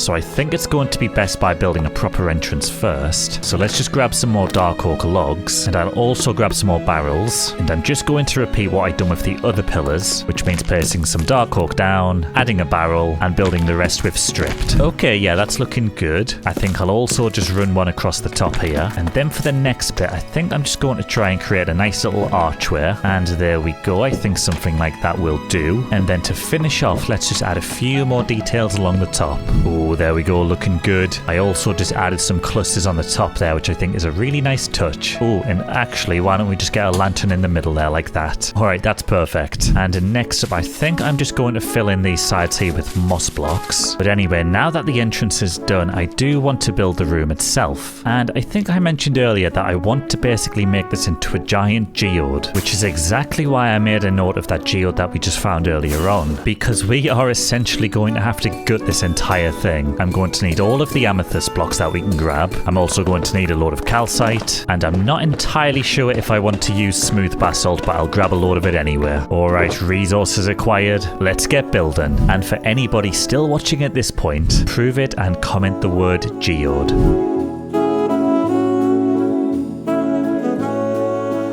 And there we go, the geode is all complete, and I actually really like this thing. I think it's come out super well. I did also pop a spore blossom up there too, because I'm just loving the particles in this place. And what I've done is actually leave a little space around here, which eventually is going to lead to the cauldron / brewing station room. And this little random pattern in the middle is where the enchanting station is actually going to go. So we'll just plop it in the middle there and have the books surrounding it. But before we do that, the reason that the floor is still undecorated is because I actually want to remove all of this stone, dig about 20 layers down, and have a really cool glass fog effect. So then eventually it's going to make it look like our enchanting station is floating in the air, and we'll be able to do some stepping stones to hop over it. And I knew this was coming, which is why I kept the beacon up the whole time. So let's just go ahead and get all of this dug out. And okay, I think this is looking like a good height, although I think what I would like to do is line up these amethysts with the ones above it, and then just build these up all of the way. Otherwise, I think it would just look a little bit strange once we've got the fog effect in. But okay, that is taken care of. So next up, to create the fog effect, we're going to need some glowstone, purple carpet, and purple glass. First of all, though, I'm just going to have to take a quick trip to our Enderman farm, because we are going to have to repair our Silk Touch pickaxe. And then for our light source, we can just hop back into the nether here, where we can just go ahead and grab a load of glowstone. And for the purple carpet and glass, we are going to need a bunch of purple dye. I'm just going to grab this lapis. I'm then going to craft a bunch of bone meal, which I can use on these rose bushes here. Then we can craft some blue dye, craft some red dye, and then finally combine them to make some purple dye. And then I believe we still have some glass by the super smelter. Oh, we do. Nice. Let's yoink that. In fact, we'll grab all the sand as well. That way we can just get even more smelting, and then all we've got to do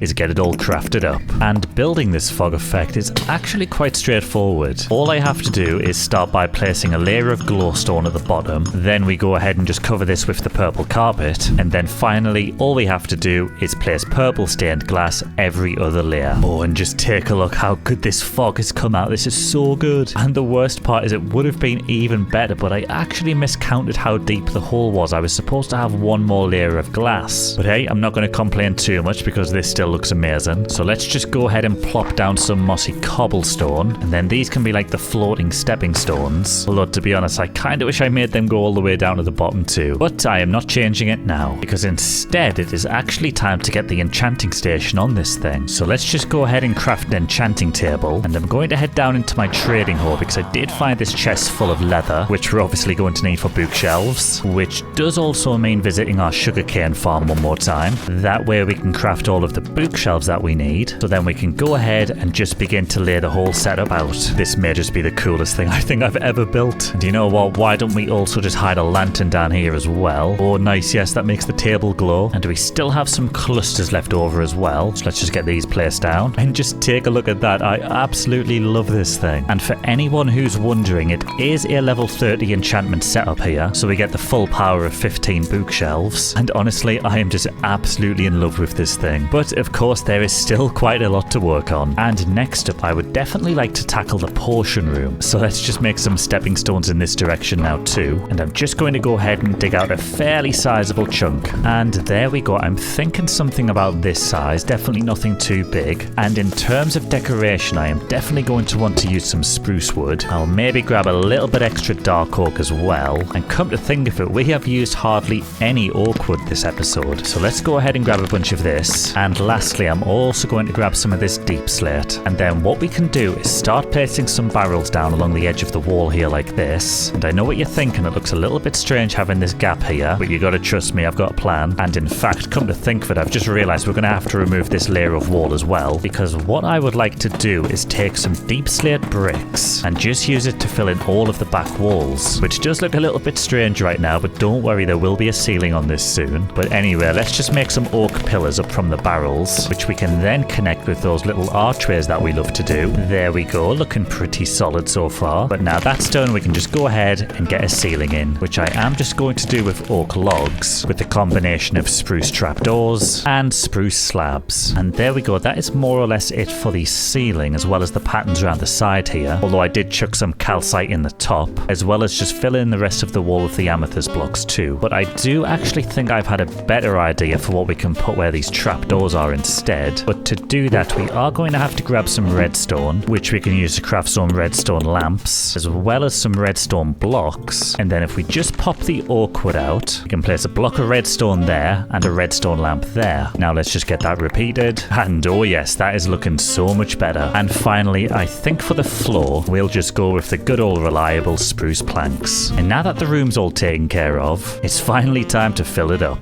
And of course, what good is a potion room without some brewing stands? So I've made a visit to my least favorite place in Minecraft, because we need to find some blaze rods. And I do believe we have a spawner just around this corner, and it's definitely been a while since we visited this place, but at least we have looting 3 this time. And there we go, that should do it. Okay, yes, nice, we've got 16 blaze rods now, but I am actually going to venture a little bit further into the fortress, because I would like to grab some of these bad boys. I think it just makes sense that we grow them back at the potion room, and I'm thinking of just placing my newly crafted brewing stands on some note blocks like this. I don't know why, I just think that looks kind of cool. Oh yes, I like it. And then I'm thinking what we can do is just place some soul sand along the edges here like this, get some trapdoors on the side here too, and we can just use this for a little nether wart farm. Oh, that actually feels really cozy, I like it. And let's see, what could we put on the other side? Oh, I've had an idea. Let's go ahead and craft a load of cauldrons. I think 6 should be enough. And then we can use those to fill in the other wall. Although to be fair, I think 6 is maybe overkill. Let's get rid of 2 of them. I think we'll just put some upside down stairs there instead, which we can slap some decorations on. But anyway, let's get these filled up. We'll stick some flowers in the middle here, just like this. And I've also just crafted a stack of bottles, which we can place on the brewing stands. Oh, this looks so sick. These things are actually a super underrated decoration block. I never really use these in builds. But anyway, that does just leave this back wall, which I think we'll just keep nice and simple with some barrels and some chests. And there we go. I would say the potion room is finally complete. Honestly, this entire build is just so cool. I do still have this back wall to take care of though. And for that, I think I'm just going to match the moss that we've got on the other side there. So this should be nice and easy. Let's also just clog this hole up here. And while we're at it, we may as well remove these original spruce struts and get them replaced with dark oak instead. Then at least that way it's going to be more uniform with the rest of the room. And then finally, let's just make a ladder out of here, which only leaves us with one more thing left.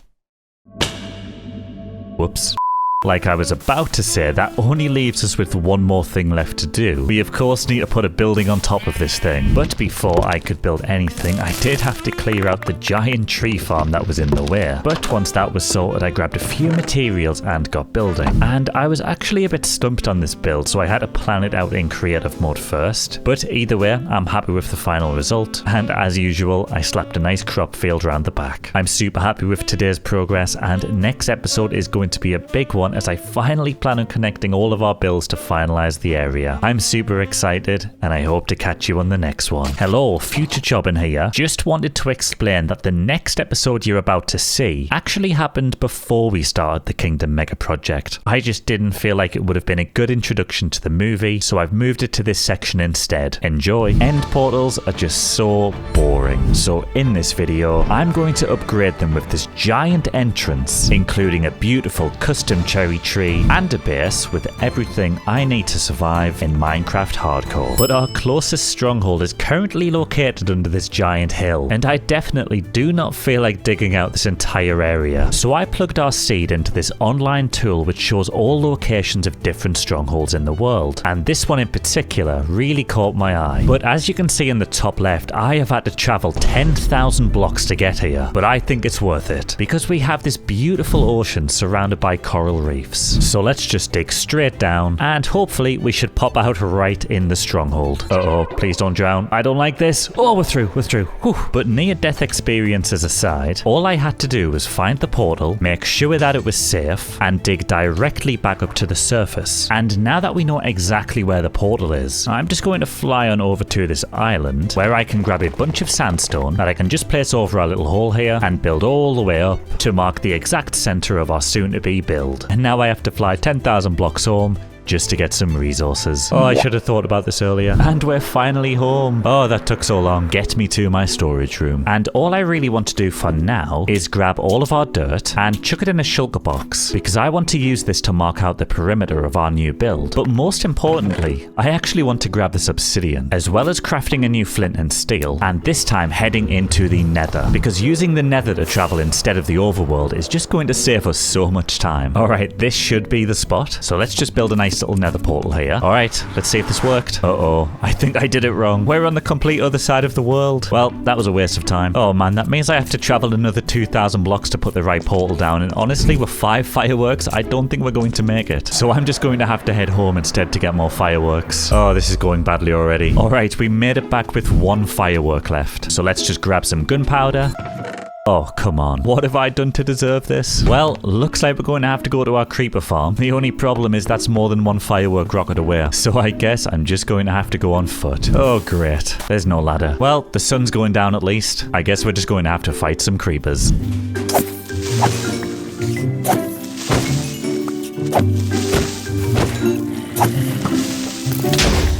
And now that our little gunpowder shortage is taken care of, let's head back into the nether and try this again at the right coordinates. Oh great, it's put us in a cave. Yep, you love to see it. Whatever, you know what, let's just break this. And I am fairly confident that we're in the right location, so let's just dig straight up. Oh, I see daylight. Well, we're in an ocean, that's a good sign. Oh, and I can see our pillar in the distance over there too. And let's just make 1 more portal above the water here so we don't spawn in the tunnels again. And let's just pray this links up with the one on the roof. Oh, it does. Nice, okay, we did it. Whew, that was a lot of effort. And after all that, we can finally get down to business. And the first thing I would like to start with is the perimeter. So first of all, I'm going to have to make a giant dirt circle, and then all of the water within that circle is going to have to be drained, because we want our build to go all the way down to the seafloor. And as I do that, please subscribe and hit the bell. It really helps. And while this absolute monstrosity is by far the worst circle I've ever built in Minecraft, I just needed a general circle that I can drain the water from and place a smaller and better circle in the drained perimeter later. And speaking of draining this area out, we are going to need a lot of sand. So I'm just going to head back home because I would like to grab some more enchanted shovels to help dig it all up. Whoa,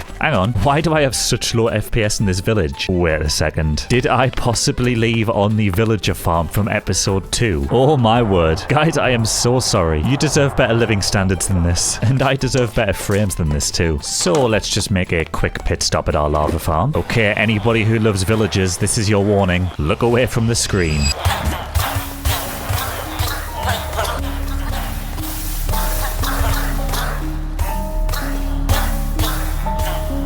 What have we done? Hey, but look, I've got all my frames back now. Anyway, I was in the middle of trying to get some enchantments for a new shovel. Alright, villagers, what have you got for me? Wait, 64 emeralds? Wait, why are all these guys so expensive? Oh, this episode just gets harder and harder. You know what? Let's just head back into our storage room instead, so we can just make a bunch of diamond shovels and just go ahead and get them enchanted by ourselves. Oh, efficiency 4. That's a good start. And check on the enchanted shovels. But we are not finished preparations just yet, as we still need something to carry all of the extra sand with. So I'm going to make a quick pit stop to the end, because we are going to need a lot of extra shulker boxes.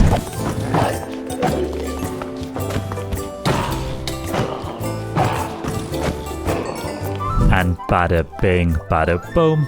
We have an extra 5 shulker boxes now. So now we can finally head to a desert and let's do some digging.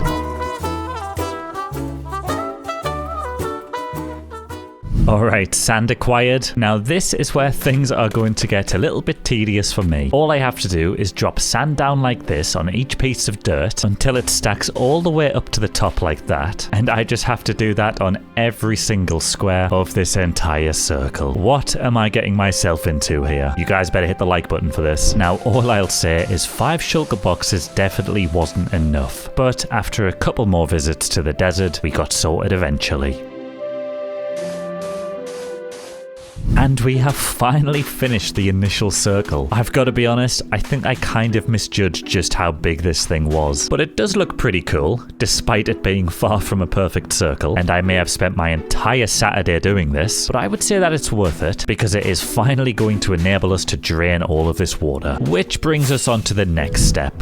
We are going to need a lot of sponges, and you can only get them from ocean monuments. But to do that, I'm going to need the Aqua Affinity and Respiration enchantments, just to make sure we don't drown. So let's go ahead and grab some diamonds, which we can then use to craft a new helmet. But at the moment, I only have a villager that sells Aqua Affinity. So let's try and enchant this thing first. Oh, there we go, Respiration. Nice, let's grab that. And I will take 1 Aqua Affinity, please. Boom. And boom. Goodbye, old helmet. You have served me well. And just to make our lives easier in the temple, I'm going to grab some milk, craft a bunch of TNT, and finally, let's craft ourselves some strong potions of invisibility. And with that, we are finally ready to find an ocean monument. Oh, hello, what is that I see in the distance? I think that's it. Alright, first things first, let's drink our potion of invisibility. Let's take all of our armor off, and let's do this. Okay, now I believe these chambers at the end here sticking out are for the Elder Guardians. So let's just plop some TNT down here, get it all covered up, and get it lit. Please work. Nice, it did work. Alright, let's get in there and kill the Elder Guardian. Sorry, sir, I imagine you are very confused right now, but it's got to be done, unfortunately, because I need those things. I need sponges. Okay, we got 1 sponge, but we are going to need a lot more than that. So let's just kill you, and we are now safe to swim up here and collect all of the sponges. Maybe I should have brought a better tool for this. And after that single monument, we already have 34 sponges, but I want at least a couple of stacks. So let's find more monuments.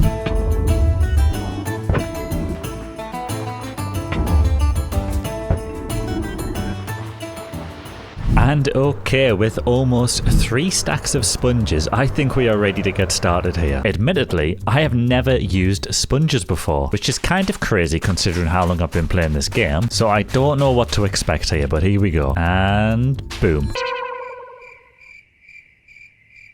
Wait, what?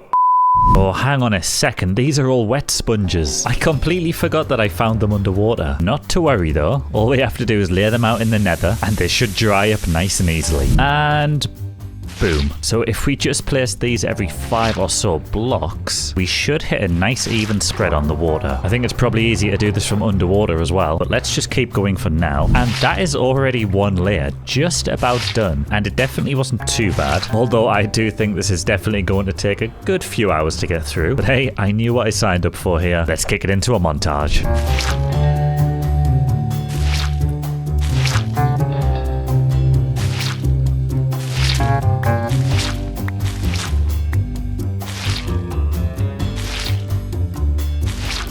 And oh boy, we are finally complete. But now we need to get rid of these giant sand columns, and we could just grab a shovel and dig them away. But I think that is probably going to take too much time again. So instead, I'm going to grab a load of wood from our chests and chuck them all in the super smelter so we can turn all of this charcoal into a load of torches, which means we can then do the cheeky little trick of just removing a bit of sand at the bottom here and letting all the sand collapse on top of the torch. Pretty old school method, but it still works. Oh yes, this is much better. Okay, now I feel like we are finally starting to make some actual progress here. Everything looks a bit more manageable now. But next up, we're going to have to get rid of all of this sand and all of this stone that's underneath it, because we're going to have to dig down all the way to the stronghold below us. But of course, we're going to need some help, and that help is going to come in the form of a beacon. So let's grab all of my iron and go ahead and build this bad boy up. And of course, we are going to select haste 2 and let's get digging.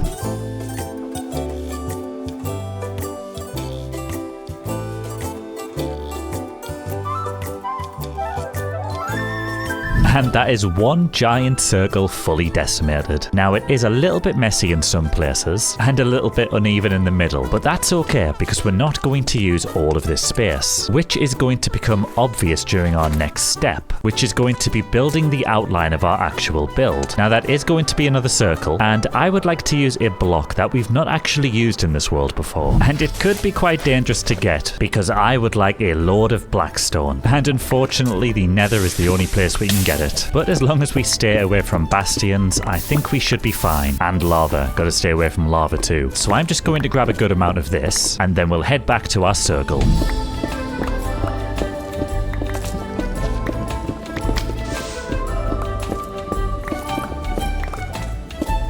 And blackstone acquired. So let's start building this wall outline.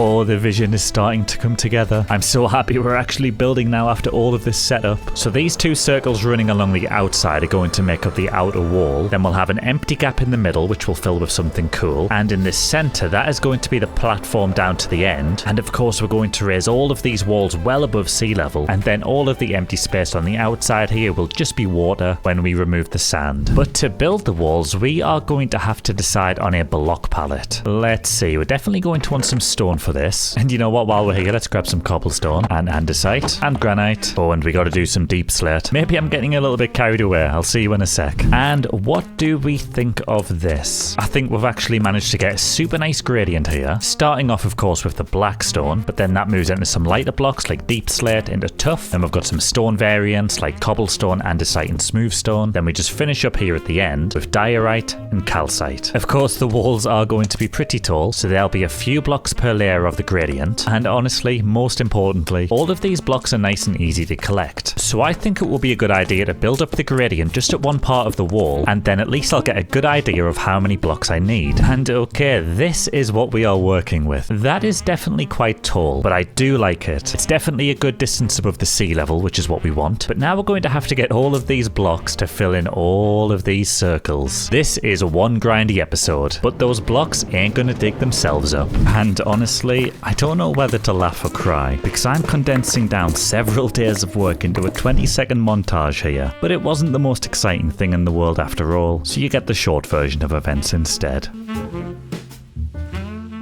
And I feel like that is the last grindy part finally out of the way, but oh boy did this thing take a long time. Now of course we're going to need something on the top of these walls to walk on, so I'm just going to have a quick trip to our farming district because I would like to incorporate some bamboo into the floors and top of the walls. And yoink. So first of all, I'm just going to pillar up by an extra 2 blocks here, then I think we'll just start by bringing the bamboo all the way around the circle. Oh, I am really liking how this looks. That yellow trim across the top is so cool. And of course we're going to need something that goes well with the bamboo wood, and I think the perfect block would be birch wood. So let's just go ahead and yoink think a load of this, and that should be enough. And while we're out here, I'm just going to grab a load of oak logs as well, because I think we could definitely incorporate some of these too. Now let's just get the trusty woodcutter out, because I want to turn a load of these birch logs into slabs. Then I'm just going to run them across the edge of the bamboo here like this, and then if we just hop over to the other side here, we can run it along the opposite side. You can see how it just makes it a little bit wider across the top, which is just going to create more room for our walkway. And I want to make sure that we've got a nice design on the curves here, and obviously it's a circle, it's all curves. So I think first of all we'll just build a few layers up with some oak logs, add some more birch slabs along the bottom here like this, and for the top part we can just alternate between oak trapdoors and oak slabs here like this. But alright, that's enough yapping for now. Let's get this finished up.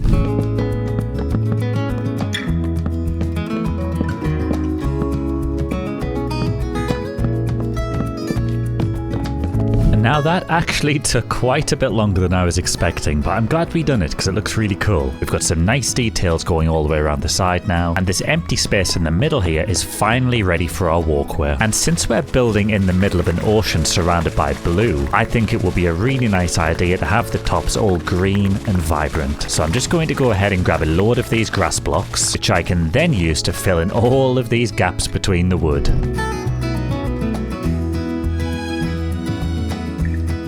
Ooh, and that is looking very tidy. And I do really like the green and blue contrast with the ocean too. It's just starting to fully sink in just how much room we've got to work with here. So I think we should divide this circle up into different sections. And since the walkway is made out of grass, I think leaves would make the perfect divider block. So let's just go ahead and place them all along the edges here like this, and get them all connected up on the other side. Oh, that is already looking so much better, isn't it? I also just added a few oak slabs in too, just to thicken the borders up, but I think it really works. So we've now got some pretty distinct sections on this thing, and what I'm thinking is for all of the bits that are surrounded by leaves, we have some nice lush garden areas, and then for the middle points we can put some buildings in there too. But let's finish the gardens first, and I think a good place to start with that would definitely be to add some moss blocks. And let's also grab a load of bones for bone meal, so now we can just dig up the grass randomly and get these blotches all replaced with moss instead. And moss looking good, so let's craft up this bone meal, and I just want to run some grass along the edges here like this. Oh, that's actually looking sick. But we definitely need something else to fill these gaps in the middle, and we do have a lot of leftover leaves, so how about we just keep it nice and simple and make some basic cute little oak trees. Oh yeah, okay, I think something like that will do the job. Montage time.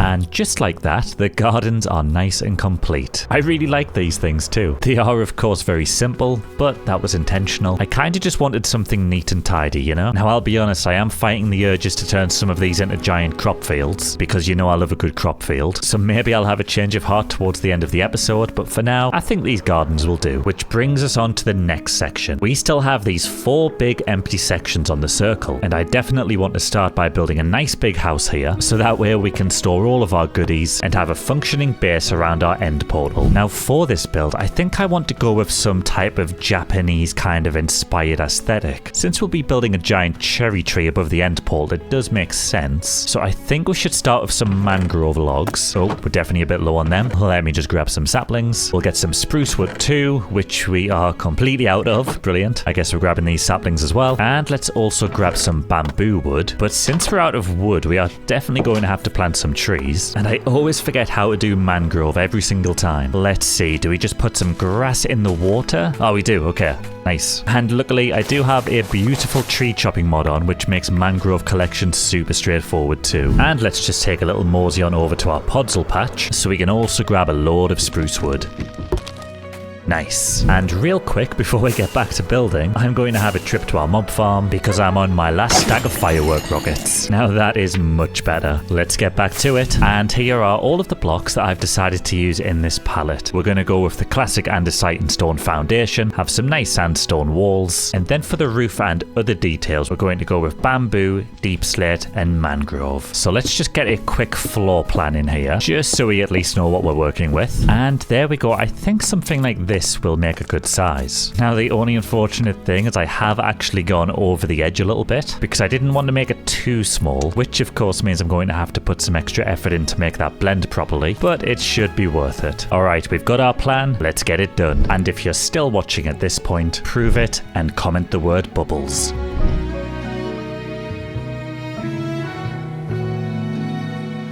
Oh, and I am loving how this has turned out. I'm just glad that we had an excuse to use mangrove wood for once. It is such an underrated wood type, and I think the deep slate complements it really nicely too. But of course, let me give you the tour of the inside. So we have got a super simple design in here. We've just got some nice tables at the front doors, as well as some bookshelves, and a lovely bit of carpet. And then if we come onto the center platform here, this is where we have the main area. So of course, we've gone for the triple king size deluxe bed. We got a nice tall roof on this thing, and of course, just some storage and decoration at the back here too. And then over on this side, we have basically just repeated what we have on this side over here. And for the back side here, a little bit of a work in progress still, but I've basically just brought the platform out to support it fully, which then feeds into the back of the build there. I think it looks a lot better when you're coming in from a distance. And of course, lovely to see progress on the circle here, but I think I would like to move on to one of the other sections now too. So let's maybe just fly over here, and this is going to be the build site for the next structure. And as for what to build, since I've kind of decided on a loosely Japanese-inspired build theme, I would like something on here that loosely resembles a torii gate, because I'll be honest, I kind of just want something that I can fly through to get into the area. I think that would be pretty cool. Now we should probably go for similar block palette to this, so I'm thinking definitely sticking with the mangrove wood, but I'm also going to make a quick pit stop at the Badlands biome, because I think this red terracotta would go really nicely with the mangrove wood. Oh wait, hang on, this is orange terracotta. What about this? Nope, that's brown. It really doesn't help being colorblind here. Oh, never mind. I'll just grab this normal terracotta instead. So we can grab some bones, turn them into bone meal, head back to our farming island, where we can grab a load of red dye. We should be able to then dye all of this terracotta red. Also, I've noticed the dyes look different. Is that a mod pack or is that just an update? I don't even know anymore. So if we're going to go for a gate that I can fly through, we're definitely going to want to raise it up a few levels first. So let's just go ahead and outline a nice stone foundation. Okay, looking good. Should probably include some stairs going up to the top here as well. And then we can take our red terracotta and start marking out where we actually want the legs of the gate to stand. Okay, yep, something like this should do. So let's just start building these up. And I'm just going to take a quick pit stop to the nether because I forgot to get a certain block. I am after some of these bad boys, the shroom lights. Now, thanks to our tree chopping mod, we can just insta-mine them. So this will only take a second. But now that we're back, we can pop the shroom lights on top of here and surround them with some trapdoors. And okay, all of the legs are looking pretty solid right now. So now all I've got to do is go ahead and get them all connected up to each other. Then let's just add some big ones right across the top here. Add a few final details. And how cool does that look? Oh man, I absolutely love this thing. Definitely works as a gate that I can fly through now.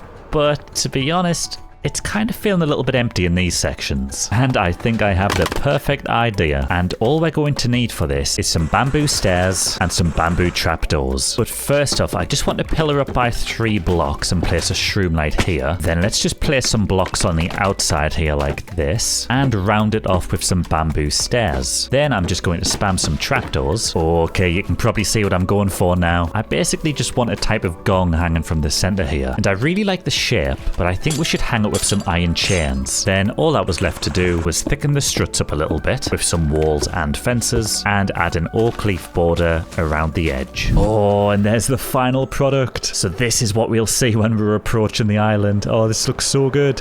Yeet. Now we've still got 2 empty spaces left on the circle, and to be honest, at this point I am 3 weeks into making this video and absolutely sick of my life, so I am not going to go through the extra effort of designing more things. I think we'll just put one of these on the opposite side, and we'll do the same with the house as well. We'll just put one over there because we still have not started on the main attraction yet. Alright, I guess I'm going to get back to work, but since you've already seen me build these 2, I'll just bring you straight back in a second. And a little bit later, all of the builds are complete. concrete. But this one doesn't actually have an interior. But I won't tell if you won't. Alright, on to the next section. I think it's time to finally remove this sand around the side here, because I would like the build actually connected to the water now. But the only problem with doing that is it'll be very hard to build on the side of the walls here. And I definitely do want some decoration up here. So I think we'll decorate the walls first, and then once that's sorted, we can remove the sand walls. But since this is an end portal themed build, I'm going to build a load of miniature portals on the side of the big wall. So I'm just going to grab a load of rose bushes for red dye, as well as some cornflowers for blue dye. Then we can combine the two of those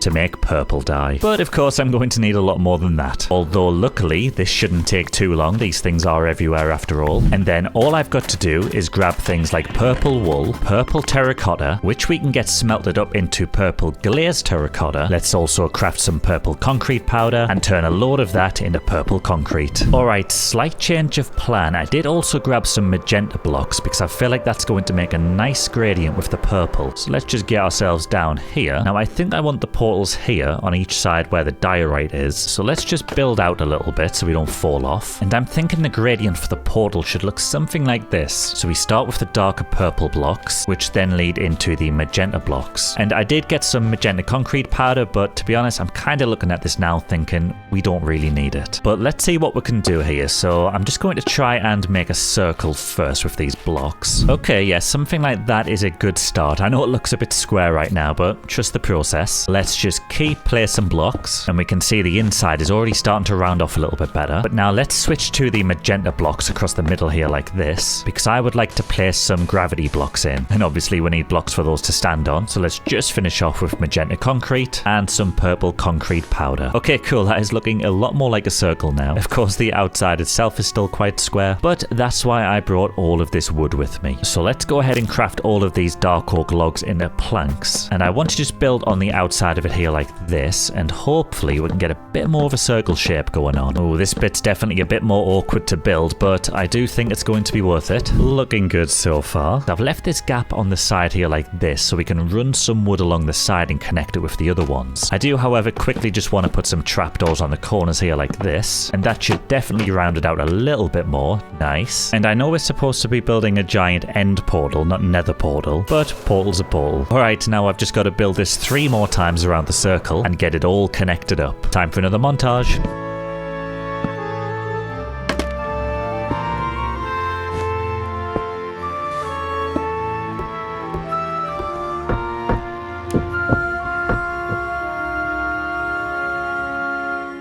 Oh, look at it, it's so good. I am so happy we actually decided to put something on the outside here, because I was contemplating just leaving it for a little bit. But I'll be honest, this was extremely fidgety and it's pretty much took my entire weekend. So I want to just get down here and start removing the sand walls. Now I am going to try and cheese this a little bit with torches. So let's see, hopefully this works. Place a torch there. Oh, the water gets in the way. Bruh, that is so sad. Maybe it'll be easy enough to just do this. Oh, it's so slow. This is the worst thing to ever happen to me. Just gonna have to dig the whole thing out by hand. Wait, so as you guys just seen a minute ago, we can't actually use torches to do this. But what I did figure out is we can actually use sea pickles instead. So if I just plop one on the ground here, all the sand falls on it. Oh, this is going to save so much time.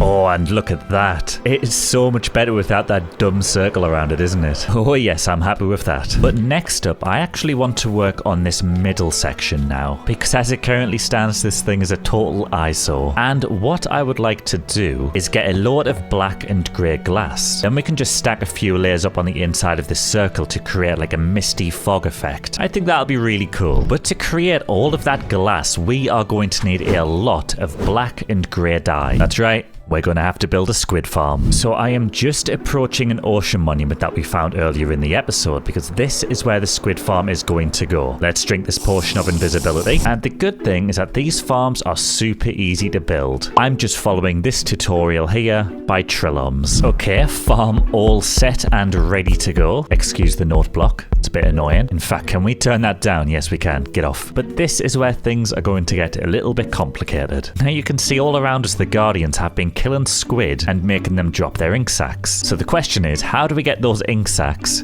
into these hoppers. First of all, we need to find one of these pillager outposts, murder all the locals, and find some beautiful allies to free. Alright, don't run away, guys. I need you in here. I'm going to give you an ink sac, and I'm going to give you an ink sac. And now you two are going to follow me back to the ocean monument. Let's go, boys. And there it is, we made it. Let's just drink another one of these invisibility potions before we get there. And let's also pray that the Guardians don't just kill our allies. Oh, is it working?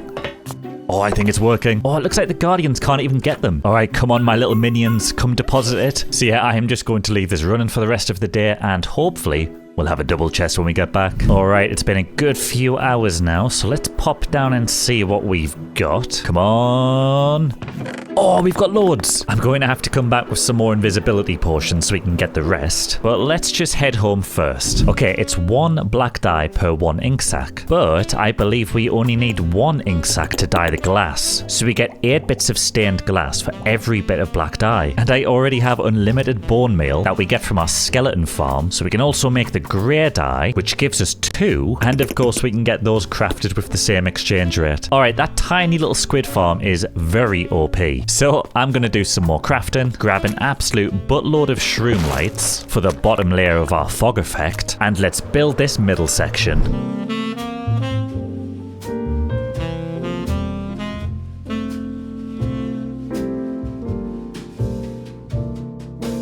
Well, after many hours later, the fog is in, and you can probably imagine that I vastly underestimated just how many resources I was going to need for all of this. And I've got to be honest, it doesn't really look like fog, it's too shiny, which I guess it's just a problem with the shaders. Oh, but I also did make a trip to the end for these end rods, which I think looks really cool. It's kind of like a void, especially when you back up and look at it from a distance. But I also think that another issue is the fact that you can see all of the lines on the glass. Now, I tried disabling that with a connected textures mod and a resource pack, but it's still there. Not really sure what's going on with that one, but I am so far into this project now that I do not care. Mission failed successfully. And you know what that means? We are finally ready to move on to the middle podium. So let's just fly on down to this lovely forest over here, so we can just go ahead and chop down a load of oak trees, because I just want to fly on into the middle section here, pop our woodcutter down, craft some oak planks and some oak trapdoors. Oh, and actually I'll grab some slabs as well, because I just want to go ahead and actually extend this out a little bit more. So I'm just going to do some planks like this along the edge, and we can run some slabs along the top here like this, and just finish it off with some oak trapdoors. Oh yeah, okay, that's nice. And let's just get that all filled in around the middle section. And again, just want to fly into the middle section here so we can fill this all in with stone. Alright, so that is the foundation fully laid for our centerpiece. And since I want to build a giant tree on this thing, I'm actually thinking of putting it into a giant plant pot. So I'm just going to grab a few of these shulker boxes, because I would like to head back over to the Badlands to build this pot out of terracotta. I think that'll kind of just make it look like a big clay bowl. And also, while I'm over here, what the heck is going on? I've noticed this a few times in my world now, where the chunks just get like cut off, and I'm seeing it a lot more now, which is kind of worrying, I'm not gonna lie. We've even got some over there too. I think I'm just going to have to pray that my terrain generation mods ain't gonna blow my world up. Oh, there's more over there as well. Bruh, this is genuinely a little bit scary. But just like the rest of my problems, I'm just going to pretend that it doesn't exist and carry on hoping it'll go away. Anyway, let's grab the rest of this terracotta. Alright, terracotta acquired. So let's fly down into our middle section again, and let's just build the base of a large terracotta circle. Now I have left quite a bit of space here on the outside, and that's because I basically want to build outwards with this giant pot, which I may be explaining badly, but trust me, you'll see in a second. Yeah, so something like that, the whole bowl will kind of go outwards. But as with everything this episode, this one's probably going to take a while. Let's do it.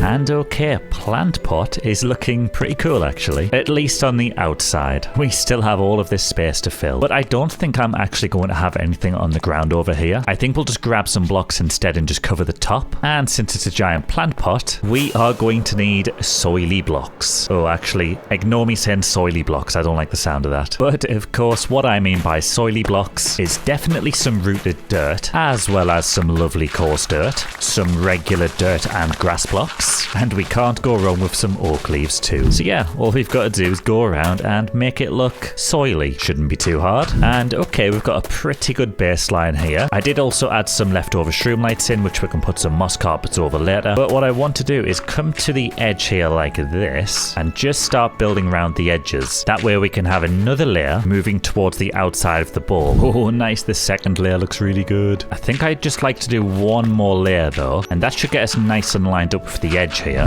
Hang on a second. What? Is that a bat? Bro, why is it so big? Oh, die.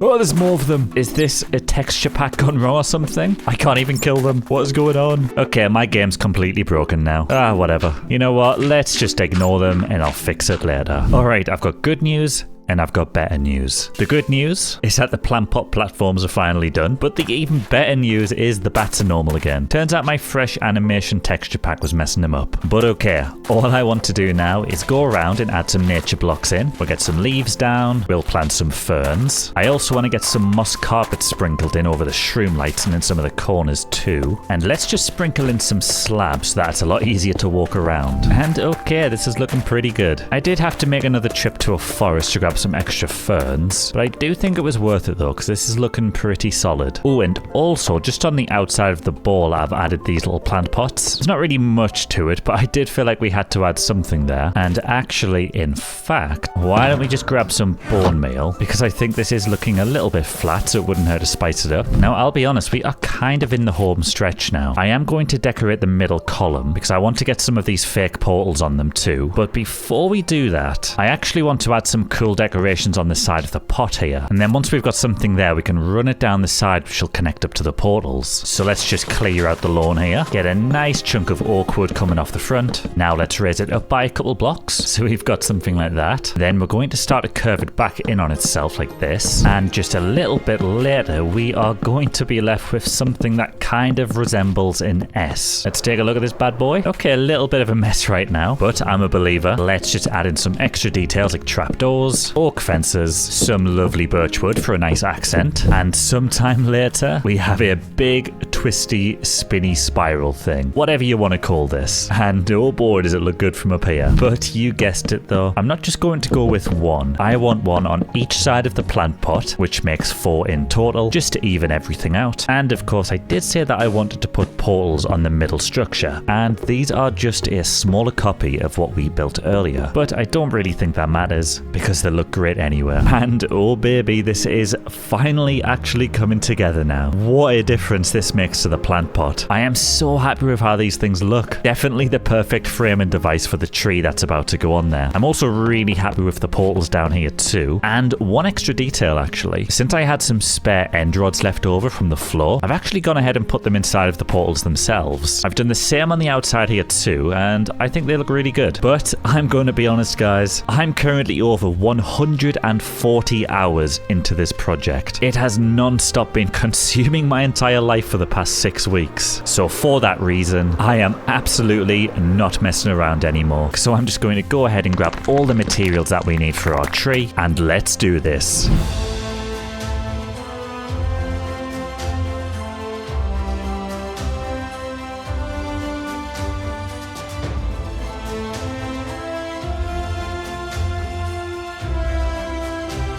This thing is by far the largest build I have ever done in Minecraft. But you guys know that I do suck at trees, so I had to get help from Calvin MC to make this one. Big shout out to him. But if we just fly on down to the platform here, there is a very small hidden door around the side, which leads into the inside of the tree, where you can find this giant crack in the ground leading to the end portal. Oh, I just think that is so cool down there. But thank you for making it this far into the video. It was an absolutely massive one for me. It's taken about 6 weeks. So I hope you enjoyed, and I'll see you next time. And just a quick exclusive movie update. We actually died in this world while recording the next episode, which I'm not gonna lie, I've been incredibly bummed out over. But on the positive side, it does mean we get to run it back with a new season that I'm already working on. And if you want to download the world, it's available via my Patreon link.